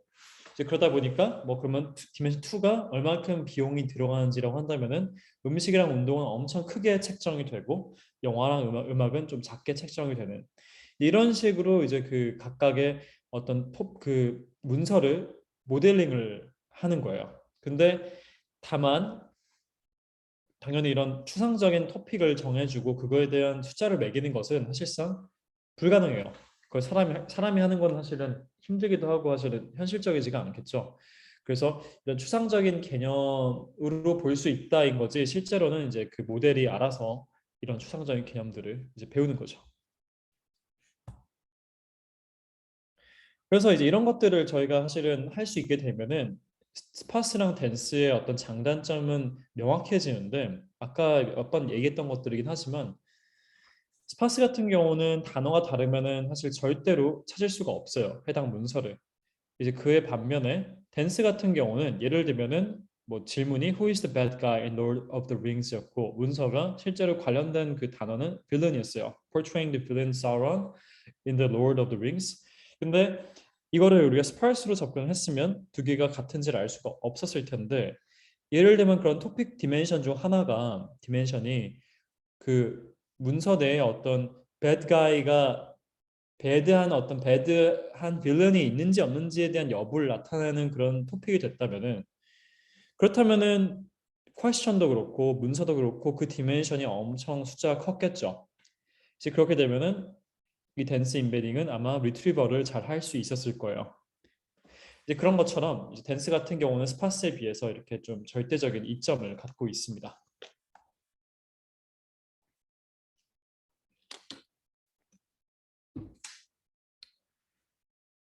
근데 어쨌든 그 일반적으로는 스파스 같은 경우 대운의 경우는 디멘션이 훨씬 크다는 거 이제 그거를 좀 그 염두에 두시면 좋을 것 같고요. 다시 한번 요약을 하자면 두 개의 장단점을 스파스 같은 경우는 사실 댄스에 비해서는 중요한 텀들이 정확하게 일치하는 경우는 성능이 아주 뛰어납니다. 이제 사실 오히려 반대로 댄스가 잘 작동을 안 할 수 있는 경우를 보자면 예를 들면 제가 When was Nikola Tesla born? 이렇게 물어봤어요. 그럼 니콜라 테슬라라는 것은 이제 과학자이고 저는 실제로 이 사람에 대한 생일이 궁금한 거죠. 근데 만약에 댄스 인베딩이 충분히 좋지가 않다면은 니콜라 테슬라랑 알버트 아인슈타인이랑 둘 다 과학자였고 그리고 뭐 비슷한 시대에 살았던 과학자로 볼 수도 있기 때문에 둘 다 상당히 그 비슷한 토픽이 비슷한 디멘션에서 숫자가 높을 수도 있어요. 그렇게 되면은 알버트 아인슈타인이랑 테슬라랑 헷갈릴 수도 있는 거죠. 댄스 인베딩 같은 경우는. 물론 이제 이거는 학습이 좀 덜 됐을 때 얘기긴 하고 요즘에는 이걸 정말 학습을 잘하는 방법론들을 많이 이제 우리가 찾았기 때문에 그런 일들이 거의 일어나지 않긴 하지만 스파스 같은 경우는 그런 것들을 걱정을 전혀 할 필요가 없죠. 니콜라 테슬라를 찾고 싶으면은 아까 TF-IDF에서 바이그램을 포함을 시켜서 TF-IDF 중에 니콜라 테슬라가 정말 높은 IDF가 나오겠죠. 니콜라 테슬라는 사실 많은 문서에서 나오지는 않을 테니까 그러면은 그걸 이용을 해서 아주 정확하게 찾을 수가 있어요. 스파스 임베딩은. 그 대신에 스파스 임베딩 같은 경우는 이제 그 학습 방법론적으로 봤었을 때는 사실은 임베딩이 한번 구축되고 나서는 추가적인 학습이 이제 불가능해요. 그렇죠? 어떻게 보면 사실은 스파스 임베딩은 TF-IDF처럼 그냥 정해진 어떤 룰을 따라서 학습을 하는 것이고 댄스 임베딩 같은 경우는 보통 일반적으로는 이에 반해서 보통 어떤 학습을 통해서 하기 때문에 그 데이터에 적합하게 우리가 모델을 학습을 할 수가 있어요. 그래서 요즘 추세로 말씀을 드리면 사실 댄스 임베딩이 스파스 임베딩을 많이 지금 대체하고 있는 추세예요. 스파스가 전통적으로는 그래도 잘했던 부분들이 있었지만 딥러닝과 이제 버트와 같은 프리트레인 랭귀지 모델의 발달로 인해서 그런 모델들이 스파스 임베딩을 보다 여러 영역에서 더 잘해지고 있습니다. 사실 댄스 임베딩에 대한 얘기를 하려면 사실 버트를 얘기를 안 할 수가 없는데요. 이제 버트를 여기서 모르시는 분도 이제 계실 것 같아요. 그래서 사실 저희가 버트를 얘기하려면 또 그건 몇 시간이기 때문에 사실 그걸 전부 다 얘기할 수는 없고 간단하게 말씀을 드리면 버트라는 모델은 사실 인풋은 텍스트로 받고요. 이렇게 그 텍스트가 여기선 퀘스천이지만 꼭 텍스트가 퀘스천일 필요는 없고 문서도 인풋일 수 있고 그 이거를 버트라는 어떤 그런 그 모델에 넣어주게 되면은 이 버트가 이 들어온 각각의 토큰에 대한 하나하나의 임베딩을 내보내게 되고요. 그러니까 what에 대한 임베딩, does에 대한 임베딩을 보내게 되는데 이 임베딩이 그냥 단순하게 what에 대한 임베딩뿐만이 아니라 주변 단어들까지 인식을 한 그런 것들 고려를 한 임베딩이에요. contextualized 임베딩이라고 하죠. 근데 무엇보다 중요한 거는 그런 임베딩들뿐만이 아니라 이 버트라는 모델이 이 문장 전체를 어떤 summarize를 해주는 하나로 이렇게 요약을 해주는 임베딩도 내보내게 돼요. 이제 그 임베딩을 여기서 사용을 할 거예요. 그거를 보통 이제 버트에서 CLS 토큰에 해당되는 임베딩이라고 하는데 이제 그 임베딩을 가지고 나와서 그 다음에 스파스와 마찬가지로 이제 문서 쪽에서도 마찬가지로 똑같은 그 물론 여기서는 실제로는 내부 그 파라미터는 다르게 학습을 하지만 그 구조상으로는 똑같은 버트를 가져와서 이제 여기서 각각의 문서를 다 전부 다 임베딩을 하는 거죠. 이렇게 하고 나면 각 문서마다 임베딩이 생기겠죠. 그렇죠? 임베딩이 여러 개가 쫙 생길 거고 그러면은 퀘스천 쪽과 각 문서마다의 임베딩과 결국엔 그 저희가 유사도를 잴 수가 있고요. 그 유사도를 저희가 이너 프로덕트로 재요. 보시다시피 이게 이너 프로덕트를 계산하는 방식이죠. 이너 프로덕트를 계산을 한 다음에 그 이너 프로덕트는 높을수록 좋은 거거든요. 이너 프로덕트는 디멘션마다 곱한 다음에 더해주는 거기 때문에 특정 토픽에서 양쪽의 문서와 질문이 동일을 한다. 이러면은 그 숫자가 엄청 올라가는 거고 두 개가 반대로 간다. 그러면 마이너스 되니까 엄청 줄이겠죠. 그걸 서메이션을 해가지고 최종적인 스코어를 재는 것이고 그럼 거기서 실제로 우리가 정답이라 볼 수 있는 문서에 대해서 이 수치 밑에 inner product 수치를 최대한 높여주는 쪽으로 모델을 학습하게 돼요. 모델이 학습된 다음에는 그냥 심플하게 가장 높은 유사도를 가진 문서를 가져와서 내보내주면 되겠죠. 그래서 여기를 결국엔 그 덴스 임베딩 인코더라고 부르는데 덴스 인코더라 부르는데 이거를 같이 그 학습 데이터에 학습을 하는 것이 중요하고 그 다음에 이제 그 지문과 문서를 비교를 해서 인퍼런스 타임 때는 이 스코어 가장 높은 문서를 찾는 것이 가장 중요합니다. 그럼 이제 학습 방법론에 대해서 얘기를 해볼 텐데 이제 아까 말씀드린 것처럼 버트라고 하는 것은 이제 그 하나의 텍스트를 인풋으로 가지고 벡터를 내보낼 수 있는 어떤 펑션이에요.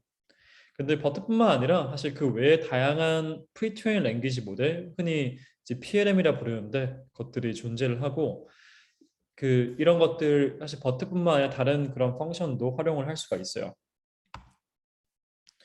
저희가 버트를 사용하게 된다면은 이렇게 앞에 뒤에 이렇게 인풋을 넣어주게 되는데 이게 여기 초록색으로 보인 것들이 인풋인데 이 인풋을 넣어줄 때 같이 왼쪽에다가 CLS라는 토큰을 같이 넣어주게 돼요. 인풋에 원래 인풋은 이거지만 쿼리든 문서든 앞에다 이걸 넣어주고 그 다음에 아까 말씀드린 것처럼 버트라는 펑션은 사실 각각의 토큰에 대한 contextualized embedding을 뽑아내는 그런 이제 함수라고 말씀을 드렸죠.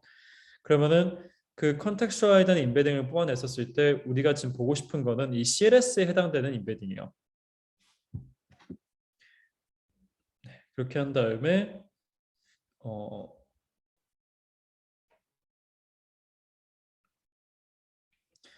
그리고 나서 이제 그 embedding을 사용을 하게 되는 거죠. 그리고 나서 이제 저희가 아까 보신 그 같은 그림이긴 한데 이제 결국 이걸 학습을 하는데 이제 사용을 하게 됩니다. 근데 이제 실제로 어쨌든 그 이런 걸 학습을 할 때 어떤 데이터를 사용을 해야 하는가가 좀 중요한 좀 그 문제예요. 아까 TF-IDF 같은 경우는 저희가 어떤 레이블이 필요하지는 않았잖아요. 그 레이블이 사실 필요가 없었던 게 우리가 단어의 중요성을 단순하게 단어가 얼만큼 자주 등장하는지를 통해서 알 수가 있었어요. 근데 여기 같은 경우는 저희가 어떤 문장이랑 어떤 문서랑 어떤 질문이 대응이 돼야 되는지를 알려줘야 돼요. 그럼 그걸 어떻게 우리가 알려줄 것인가? 그거에 대한 학습 데이터가 있나를 사실은 고민을 해봐야 되는데 이제 이런 경우는 많은 경우는 사실은 question answering 데이터셋을 활용하는 경우가 많아요. 이제 QA 데이터셋 또는 MRC 데이터셋이라 하면은 지문과 문서와 질문이 주어지고 그거에 대한 답변을 이제 내도록 하는 건데, 그러니까 다큐멘트 리트리버와는 다른 문제죠.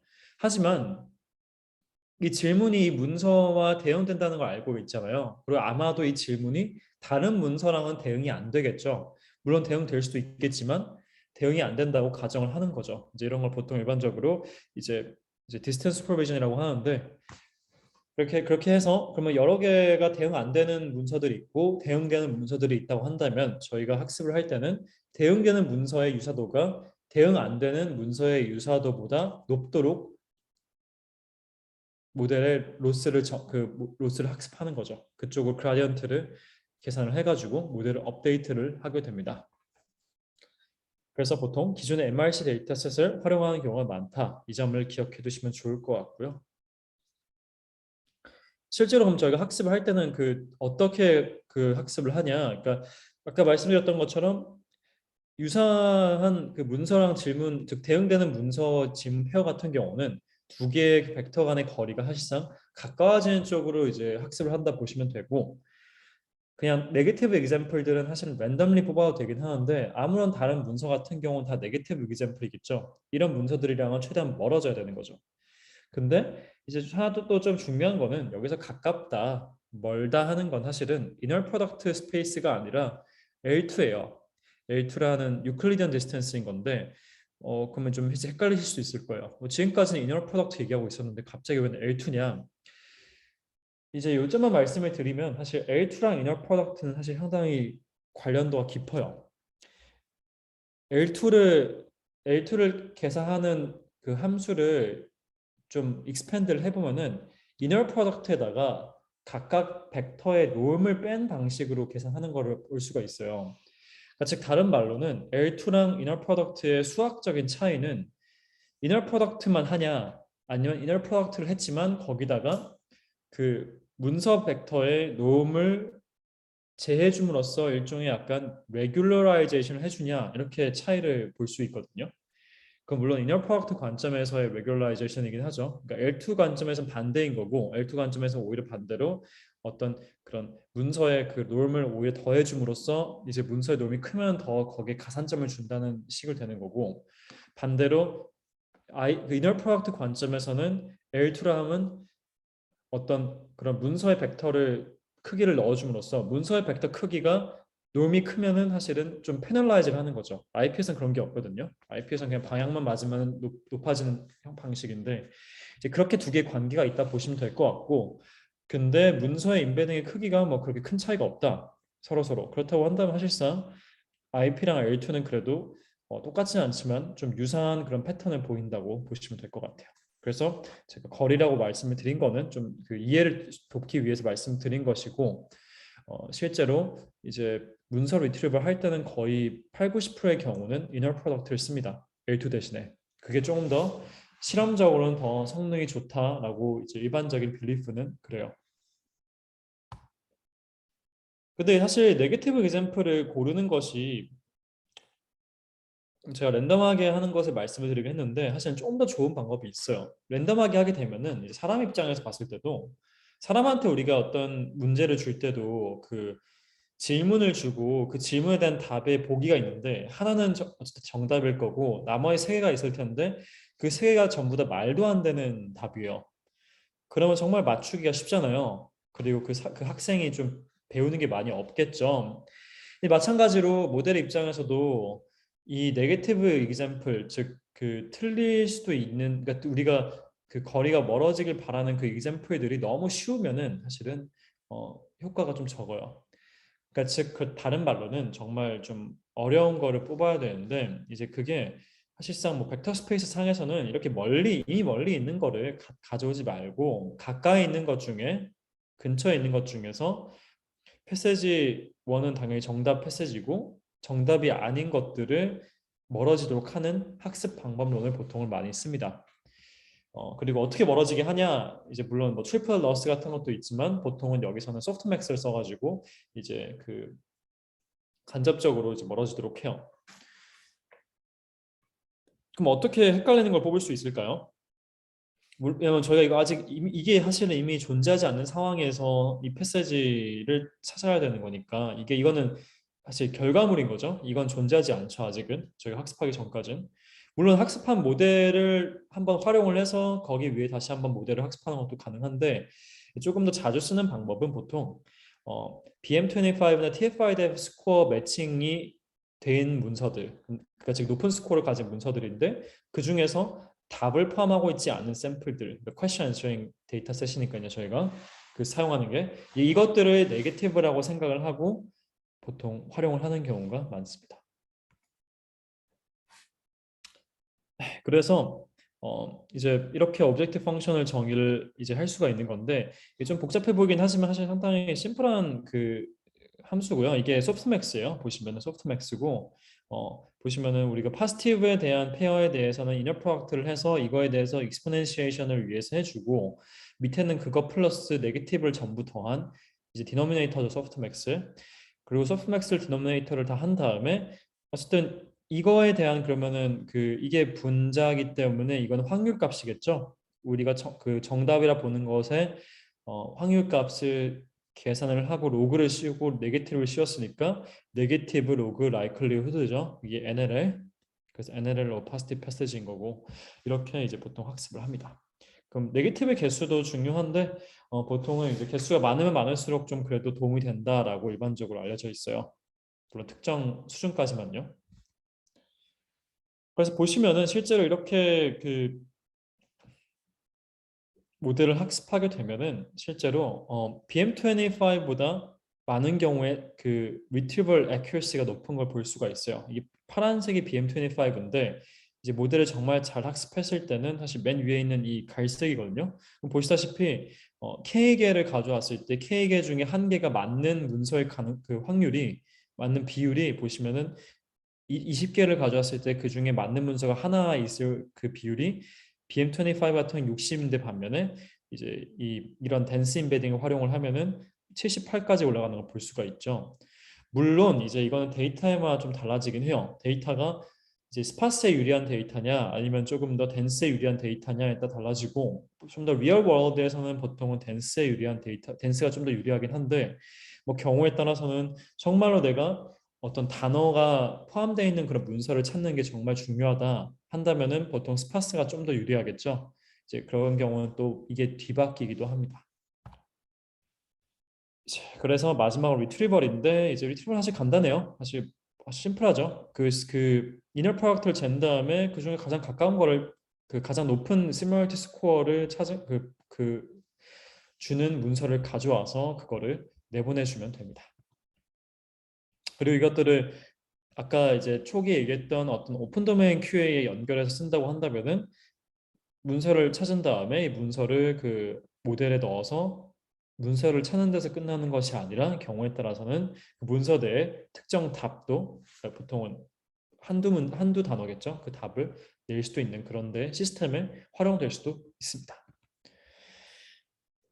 그 물론 이것들을 저희가 모든 걸 다 디스커스한 것은 아니고 이런 댄스 인코더를 조금 더 개선할 수 있는 방법론들이 몇 가지가 있는데 이제 그 좀 논문 읽는 게 조금 더 이게 편하시면은 이제 아래 논문을 참조해 보시면 좋을 것 같고요. 칼프킨 et al. Dense Passage Retrieval이라는 그 페이퍼를 참고해 보시면 좋을 것 같고 인코더 모델을 이제 개선을 하거나 또는 데이터를 더 많이 주는 방식으로 보통 이 리트리버 성능을 올릴 수도 있습니다.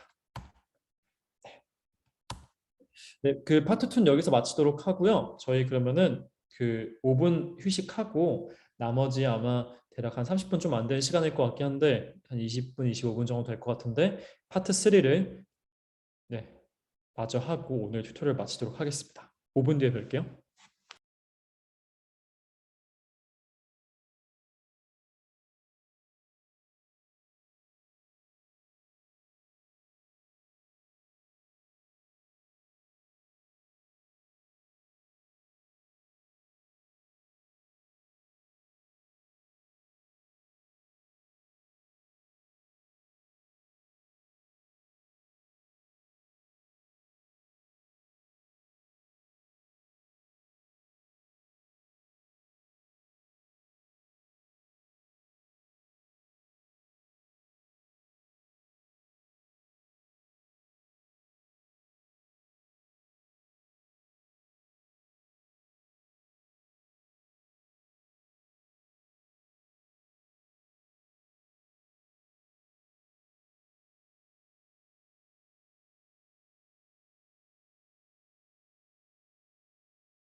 네.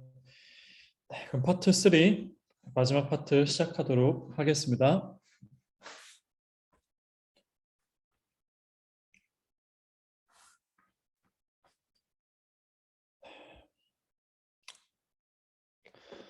네, 간단하게 리캡을 해보자면 저희가 어쨌든 댄스 임베딩 리트리버를 하기 위해서는 이제 모든 문서에 대한 임베딩을 먼저 계산을 해야 되고요.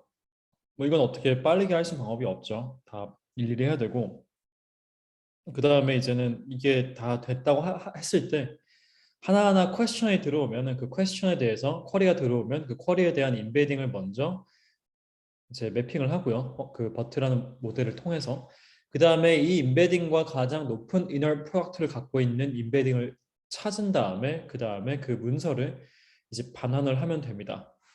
이제 근데 이제 결국에는 이거를 하려고 한다면 저희가 일일이 다 계산을 해야 한다는 뜻이겠죠. 이 벡터 사이의 그 이너 프로덕트를. 근데 이 문서의 개수가 이제 엄청 많아지게 되면은 사실 어려울 수가 있어요. 빠르게 하는 것이. 근데 보통은 저희가 이런 검색을 할 때는 뭐 구글을 써보셔도 그렇고 네이버를 써봐도 그렇지만은 저희가 어쨌든 검색을 하실 때 지문이 들어가면은 아주 빠르게 관련된 문서를 찾는 것이 사실은 중요해요. 그렇죠?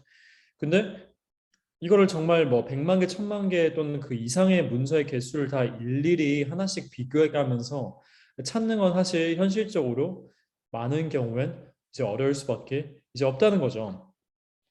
그래서 이거를 어떻게 빠르게 할 수 있을까가 사실 파트 3의 가장 핵심적인 저희 논의할 그 말씀드릴 좀 내용입니다.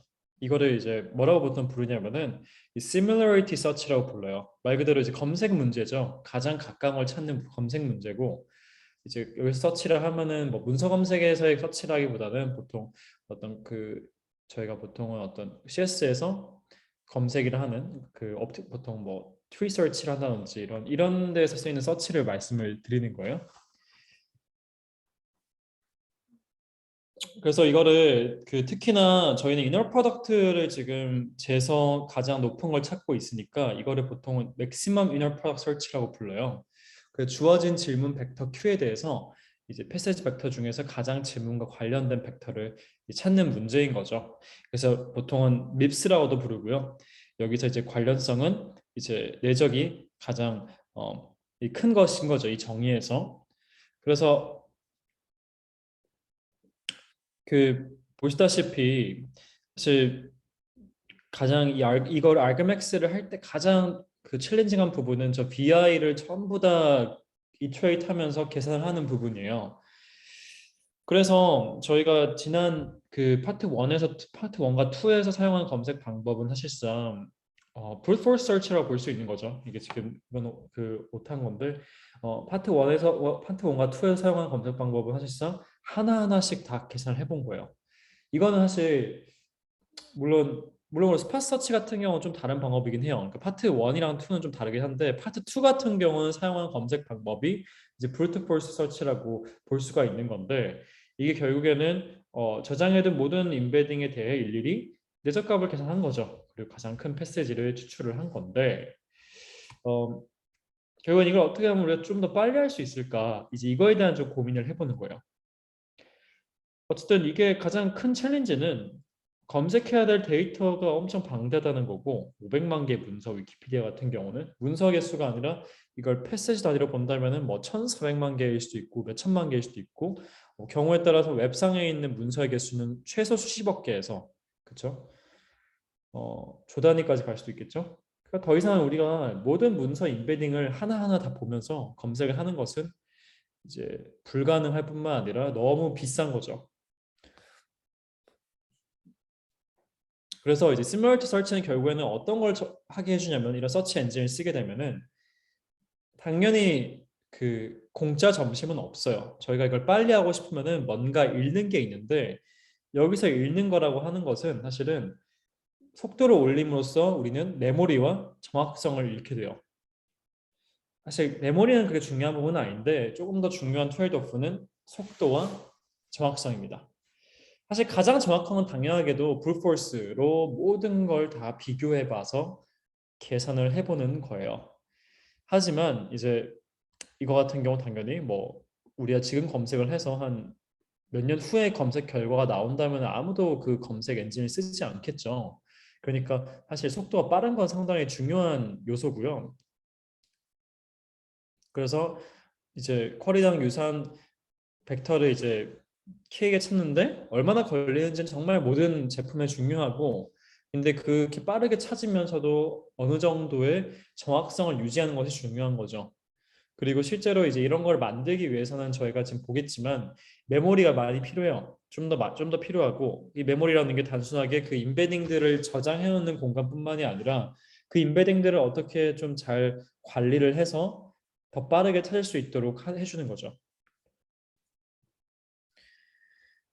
그래서 이제 이렇게 볼 수가 있는데, 이제 크게 그 similarity search를 하는 방법론의 세 가지를 보실 수가 있는데, exhaustive search 또는 brute force search 이 두 개는 동의어예요. 이거는 accuracy는 정말 높아요. 하지만 느리고, 그건 정말 어쨌든 제품 차원에선 정말 좋지는 않은 거죠.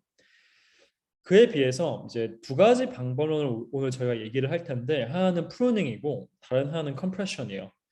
이제 그 먼저 이제 사실 그 저희가 볼 거는 이 트레이드 오프 서치를 설치할 때 트레이드 오프를 보시는 건데, 보시다시피 일반적으로 이런 어떤 방금 전에 그런 두 가지 방법론을 썼을 때 서치 타임과 리콜 레이트는 어쨌든 서로 트레이드 오프가 있어요. 이제 당연히 서치 타임은 낮을수록 좋은 거고요. 리콜 레이트는 높을수록 좋은 건데, 사실 그 뒤집어 보시면 조금 더 이게 직관적으로 이해하기 쉬운데, 보시다시피 어떻게 이해를 하시면 되냐면은, 우리가 리콜 레이트를 높이고 싶다면은 속도 걸리는 시간도 올라갈 수밖에 없어요. 그리고 보시면 여기 10ms가 이제 보시면 한 47이죠. 근데 여기서부터는 엄청나게 급격하게 올라가기 시작해서 사실은 정확성을 한 1%만 올리고 싶어도 거의 뭐 한 서너 배가 속도가 느려지는 상황을 보실 수가 있는 거죠. 그럼 여기서 어떤 그 속도를 우리가 맞춰야 되냐? 그건 제품마다 다르겠죠. 저희가 얼만큼 속도가 중요한지, 그리고 얼만큼 정확성이 중요한지에 따라서 이 커브에서 그 제품의 니즈에 맞춰 가지고 저희가 보통은 한 포인트를 정하게 되는 거죠.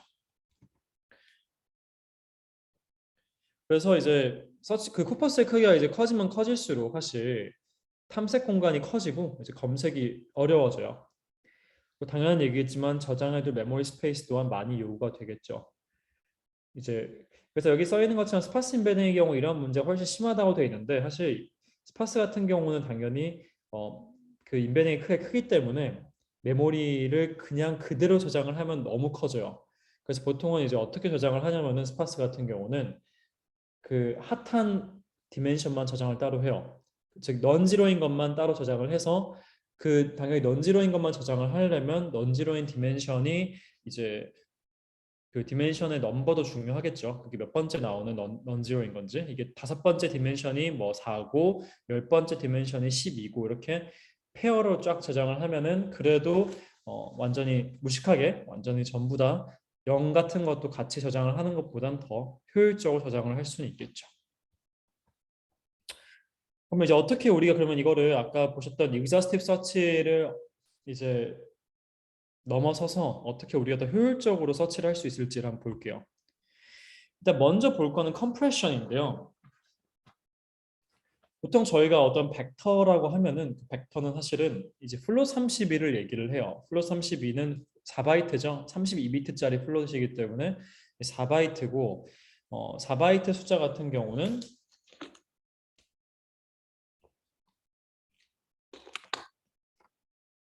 이제 보시면은 그 4바이트 같은 경우는 벡터가 만약에 1000 디멘션짜리면은 4000 바이트, 즉 4킬로바이트를 차지하게 되는 거죠. 근데 이거를 저희가 줄이고 싶은 거죠. 가장 이제 간단하게 줄이는 방법은 플롯 포인트를 예를 들면은 플롯 16이나, 즉 플롯은 32비트로 나타낼 수도 있지만 하프 프리시전이라고 하는 16비트로 나타낼 수도 있고,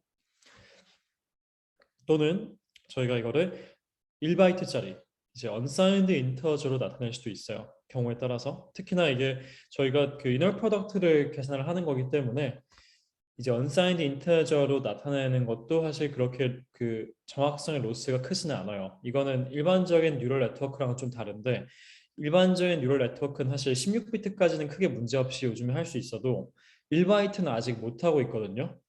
쉽게. 물론 이미지 도메인에선 좀 되고 있는 것들이 있지만 NLP는 사실은 쉽게 되지는 않고 있어요. 근데 저희가 여기서 하는 거는 단순하게 이너 프로덕트를 잴 때 그 임베딩을 저장을 하는 것이기 때문에 이 임베딩은 사실 저희가 스케일링을 해주면은 인터저 스페이스에서 계산을 해도 크게 문제가 없는 거죠. 스케일링 해준다는 건 뭐냐? 예를 들면 원래 플롯이 뭐 0.2, 0.3, 0.1 이렇게 돼 있으면은 그걸 전부 다 2, 3, 1, 10배로 해주는 거예요. 그럼 2, 3, 1이 되고 2, 3, 1을 인터저로 저장을 한 다음에 인터저 오퍼레이션만 하는 거죠. 물론 뭐 0.2가 아니라 0.24였다. 그러면 라운딩을 해야 되겠죠. 이제 거기서 보통은 저 그 좀 성능이 떨어질 수도 있는데 많은 경우는 4바이트에서 1바이트로 줄이는 건 성능에 로스가 있진 않아요. 그래서 이건 사실은 한번 학습을 하고 난 다음에는 안 할 이유가 없기는 한 거죠. 그리고 두 번째 방법론이 오른쪽에 있었던 이제 프루닝인데 이제 프루닝이란 건 어떤 거냐면은 사실 좀 예제를 들려드릴게요. 보통 저희가 도서관을 가게 되면요. 도서관을 가면은 보통 어떤 책을 찾으려고 하면 보통 저희가 모든 책을 다 일일이 찾아보지는 않잖아요. 보통 저희가 어떻게 하죠? 그 책이 속해 있는 그룹을 생각을 하고 그 그룹 내에서 또 하나의 더 서브 그룹이라 볼 수 있는 그 책의 첫 번째 글자를 찾아보죠. 물론 요즘엔 도서관을 가는 경우가 많지는 않긴 하겠지만 그러니까 즉 책이라는 것은 어떻게 보면 두 개의 레이어로 그 두 개의 하이라키컬 레이어가 있는 그런 데이터베이스라 보시면 되고 맨 첫 번째 레이어는 예를 들면 뭐 예술, 문화, 역사 이렇게 나눠져 있는 거고요. 그 밑에는 다시 각 그 분야에 대해서 뭐 가, 나, 다, 라 이렇게 쫙 나눠져 있는 거죠. 그럼 저희가 그 책에 대해서 정확하게 판단을 할 수만 있으면 그 카테고리를 상당히 빠르게 찾을 수가 있죠. 사실 이 여기서 프루닝이라고 하는 것은 이제 용어가 좀 헷갈릴 수 있는데 보통 프루닝은 잘라낸다는 뜻이잖아요. 이 검색 그 서치 스페이스를 잘라야 한다는 의미에서 프루닝이지만 좀 개념적으로는 도서관에서 책을 찾는 거랑 비슷하다고 보시면 돼요. 그래서 보시다시피 이 프루닝 같은 경우는 먼저 이제 벡터들을 그 군집을 만들어요. 그러니까 그 아까로 보시면 역사, 예술 이런 거 만들듯이 저희가 군집을 만든 다음에 각 벡터를 그 군집 내에 소속을 시키는 거죠. 그리고 나서 그 새로운 쿼리가 들어왔을 때 이 쿼리가 어떤 군집에 소속돼 있을지를 먼저 게스를 한 다음에 찾은 다음에 그 군집 내에서만 검색을 하도록 하는 거죠. 그러면 어떻게 그럼 군집을 할까요? 군집은 사실 여러 가지 방법이 있긴 하겠지만 가장 많이 쓰는 것 같은 경우는 K-means clustering이라고 하는 사실상 이제 그 언슈퍼바이즈드한 방식이죠. 그러니까 슈퍼비전 없이 자체적으로 클러스터를 만드는 방법을 보통 많이 쓰고 이제 그 다음에 클러스터를 만들고 난 다음에는 클러스터의 각각의 그 중심점들이 있겠죠. 중심에 가장 가까운 벡터가 있을 것이고 그러면은 쿼리가 들어오게 되면은 먼저 이 클러스터들의 그 벡터 중심점에 있는 벡터들과 비교를 해서 가장 가까운 클러스터를 찾습니다. 그 다음에 그 클러스터 내에서 이제 가장 가까운 실제 벡터를 찾게 되는 방식으로 진행을 하는 거죠. 물론 이제 클러스터를 꼭 하나만 볼 필요는 없겠죠. 예를 들면 오른쪽 같은 경우도 보시면 여기서 가장 가까운 클러스터는 여기 오른쪽에 있는 클러스터긴 한데 뭐 경우에 따라서는 지금 실제 벡터 중에 가장 가까운 거라 볼 수 있는 건 이거죠. 이거 밑에 있는 거. 그러니까 실제로 클러스터를 얘만 보게 되면 조금 불리할 수도 있고 실제로는 조금 더 나은 경우는 가장 가까운 클러스터 뭐 3개, 뭐 4개, 5개 실질적으로 보통 몇십 개씩 보기도 하지만 아무튼 클러스터의 개수가 많으면요. 뭐 100만 개씩 되면은 뭐 10개, 100개도 보기도 합니다. 그래서 가장 가까운 클러스터를 전부 다 가져와서 보도록 하는 거고 물론 이제 여기서 한 번 더 레이어를 내려갈 수도 있어요. 그 도서관처럼 그 A, B, C, D 이런 거죠. 근데 일반적인 경우는 사실은 사이즈가 엄청 커지지 않는 이상 그렇게 하지는 않고 그리고 사이즈가 엄청 커지면은 이 클러스터 위에 클러스터를 만든다기보다는 또는 좀 그것보다 좀 더 많이 쓰는 방식은 그 위에다가 또 다른 방법론을 써서 약간 좀 앙상블 효과를 내는 경우가 좀 더 많습니다. 그러니까 프루닝의 유일한 방식이 K-means clustering이 아니기 때문에, 그러니까 inverted file은 아니기 때문에.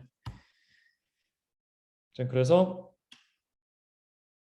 보통 IVF라고 불리는데 inverted file이라고 부르는데 그 말 그대로 IV는 이제 inverted죠. 그리고 F는 file인 건데 이제 벡터의 인덱스를 이제 inverted list 스트럭처로 이제 나타나게 되는 거예요. 각 클러스터에 그 벡터의 id들을 갖고 있는 거죠. 그래서 우리가 그거를 다시 가져올 수 있도록 이제 그걸 보통 inverted file이라 또는 inverted index라고 부릅니다. 그래서 아까 말씀드렸던 것들인데 보시면은 이 쿼리가 여기에 있다고 하셨을 때 이 속해 있는 가장 가까운 클러스터는 이거긴 하지만 실제로 가장 가까운 벡터는 이거기 때문에 가능하면은 하나의 클러스터만 보는 것이 아니라 여러 개의 클러스터를 보고 거기서 검색을 하면은 좀 더 정확하게 검색 결과를 낼 수가 있겠죠. 그럼 이런 것들을 수행을 이제 직접 임플멘테이션을 해야 되냐라고 물어보실 수 있는데 사실은 워낙 이런 문제는 좀 well-defined된 문제이기 때문에 일반적으로는 직접 임플멘테이션을 할 일은 없으시고요.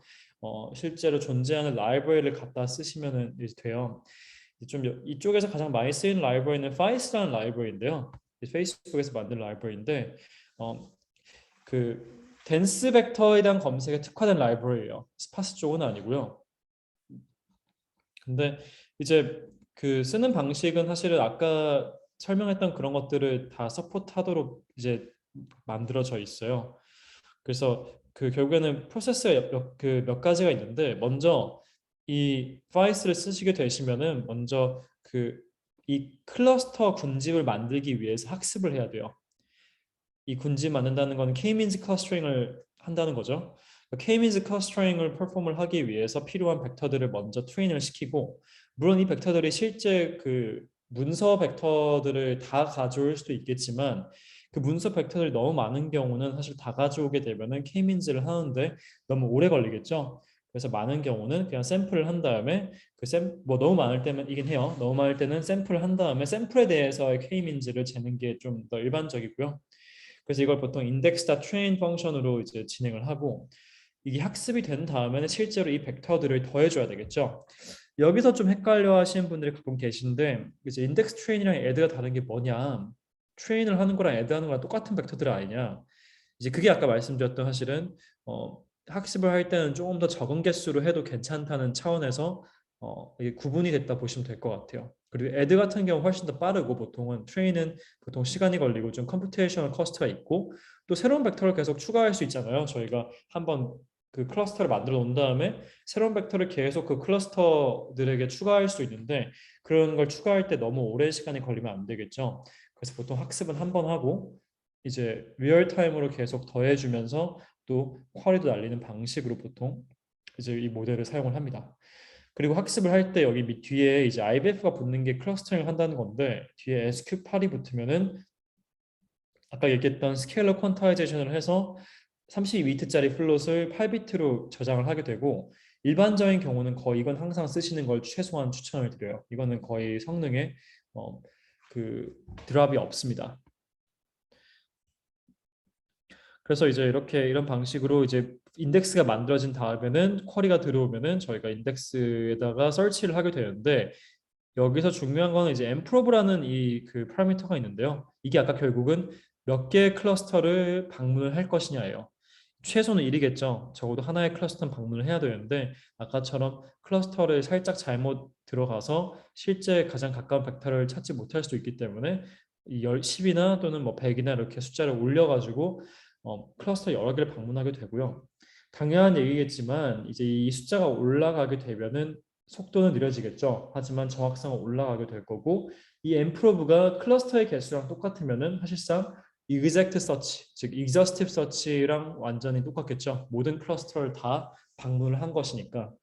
그래서 그 숫자는 사실 유저의 니즈에 따라서 그때그때 정해주는 거라고 이제 보시면 됩니다.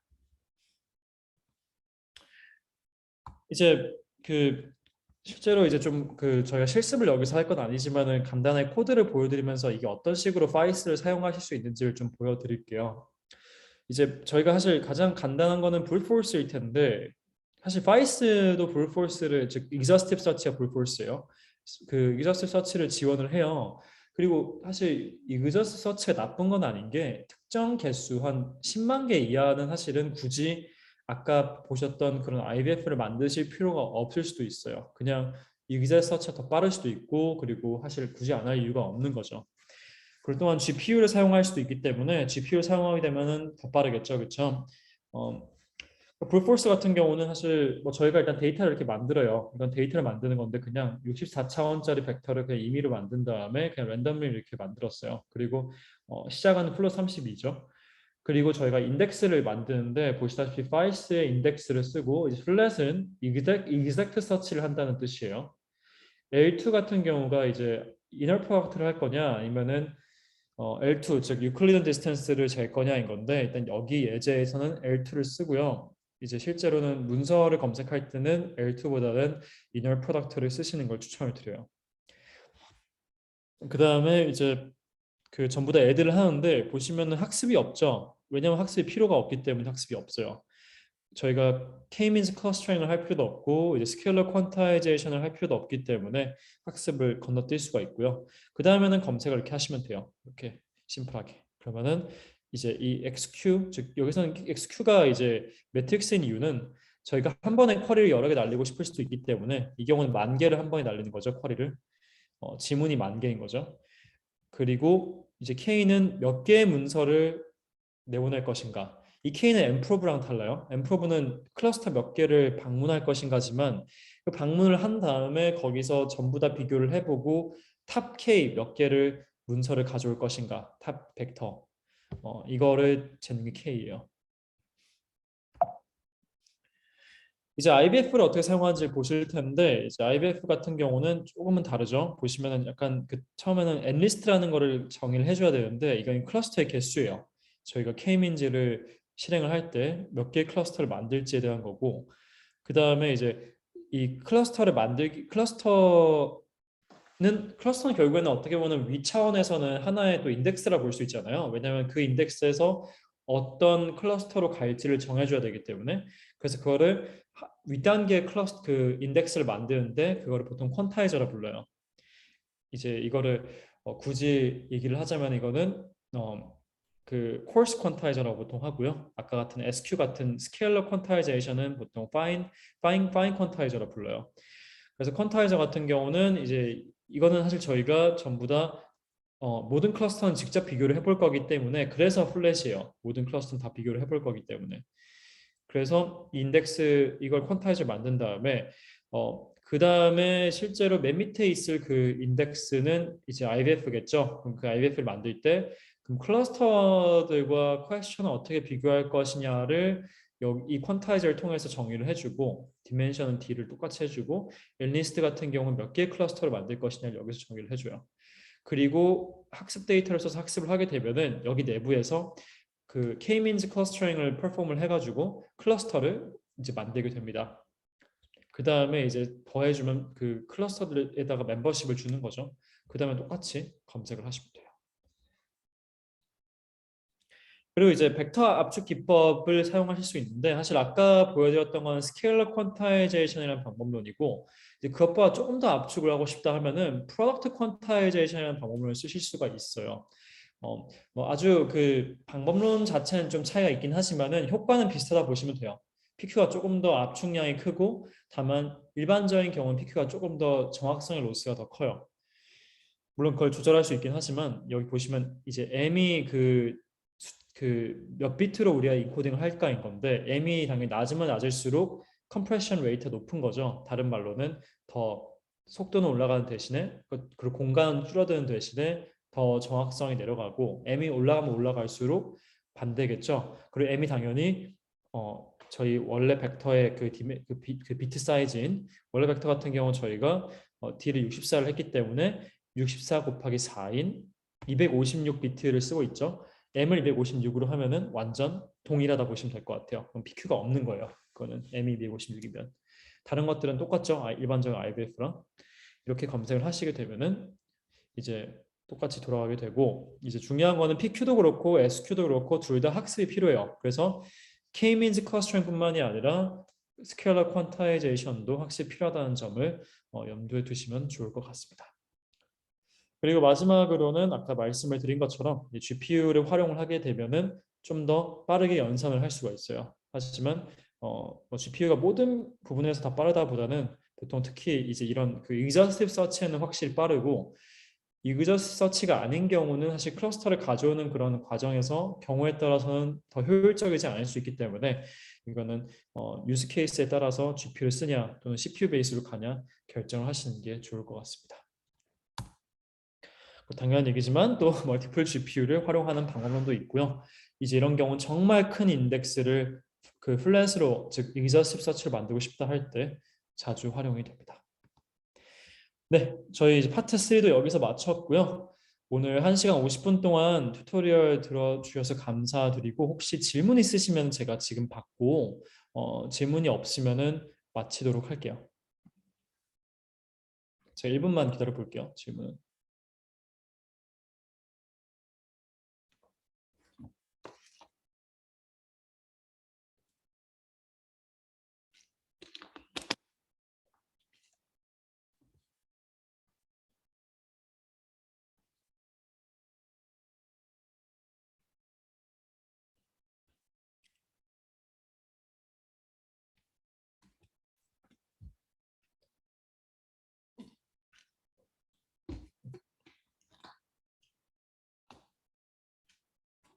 네, 질문이 없으시면은 튜토리얼 여기서 마치도록 하겠습니다. 네, 모두 고생 많으셨습니다. 감사합니다. 네, 질문 하나 주셨네요.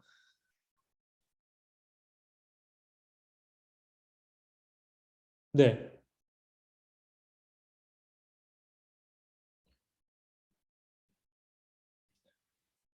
네네. 좋은 질문이신 것 같고요. 저도 이제 모델의 크기를 많이 그 베리에이션을 준 적은 없었는데 그 크기를 조금 쿼리 사이드에 줄이는 걸 생각해 볼 수 있잖아요. 근데 그런 경우는 좀 성능이 내려가긴 하더라고요. 그래서 보통의 경우는 항상 크기나 구조는 사실은 둘째 치고 크기는 보통 비슷하게 유지를 했고 구조는 뭐 예를 들면은 문서 사이드는 버트고 퀘션 사이드는 뭐 발트라든지 이런 경우는 저도 해보진 않아서 잘 모르겠습니다. 근데 제 생각에는 이점이 글쎄요, 잘 모르겠네요. 이건 이점이 있을지는. 네. 근데 크기는 확실히 성능에 영향을 미칩니다. 쿼리 사이드라 하더라도 크기가 좀 큰 건 중요한 것 같아요. 네. 그럼 질문이 없으시면은 여기서 마치도록 하겠습니다. 모두 고생 많으셨습니다. 감사합니다.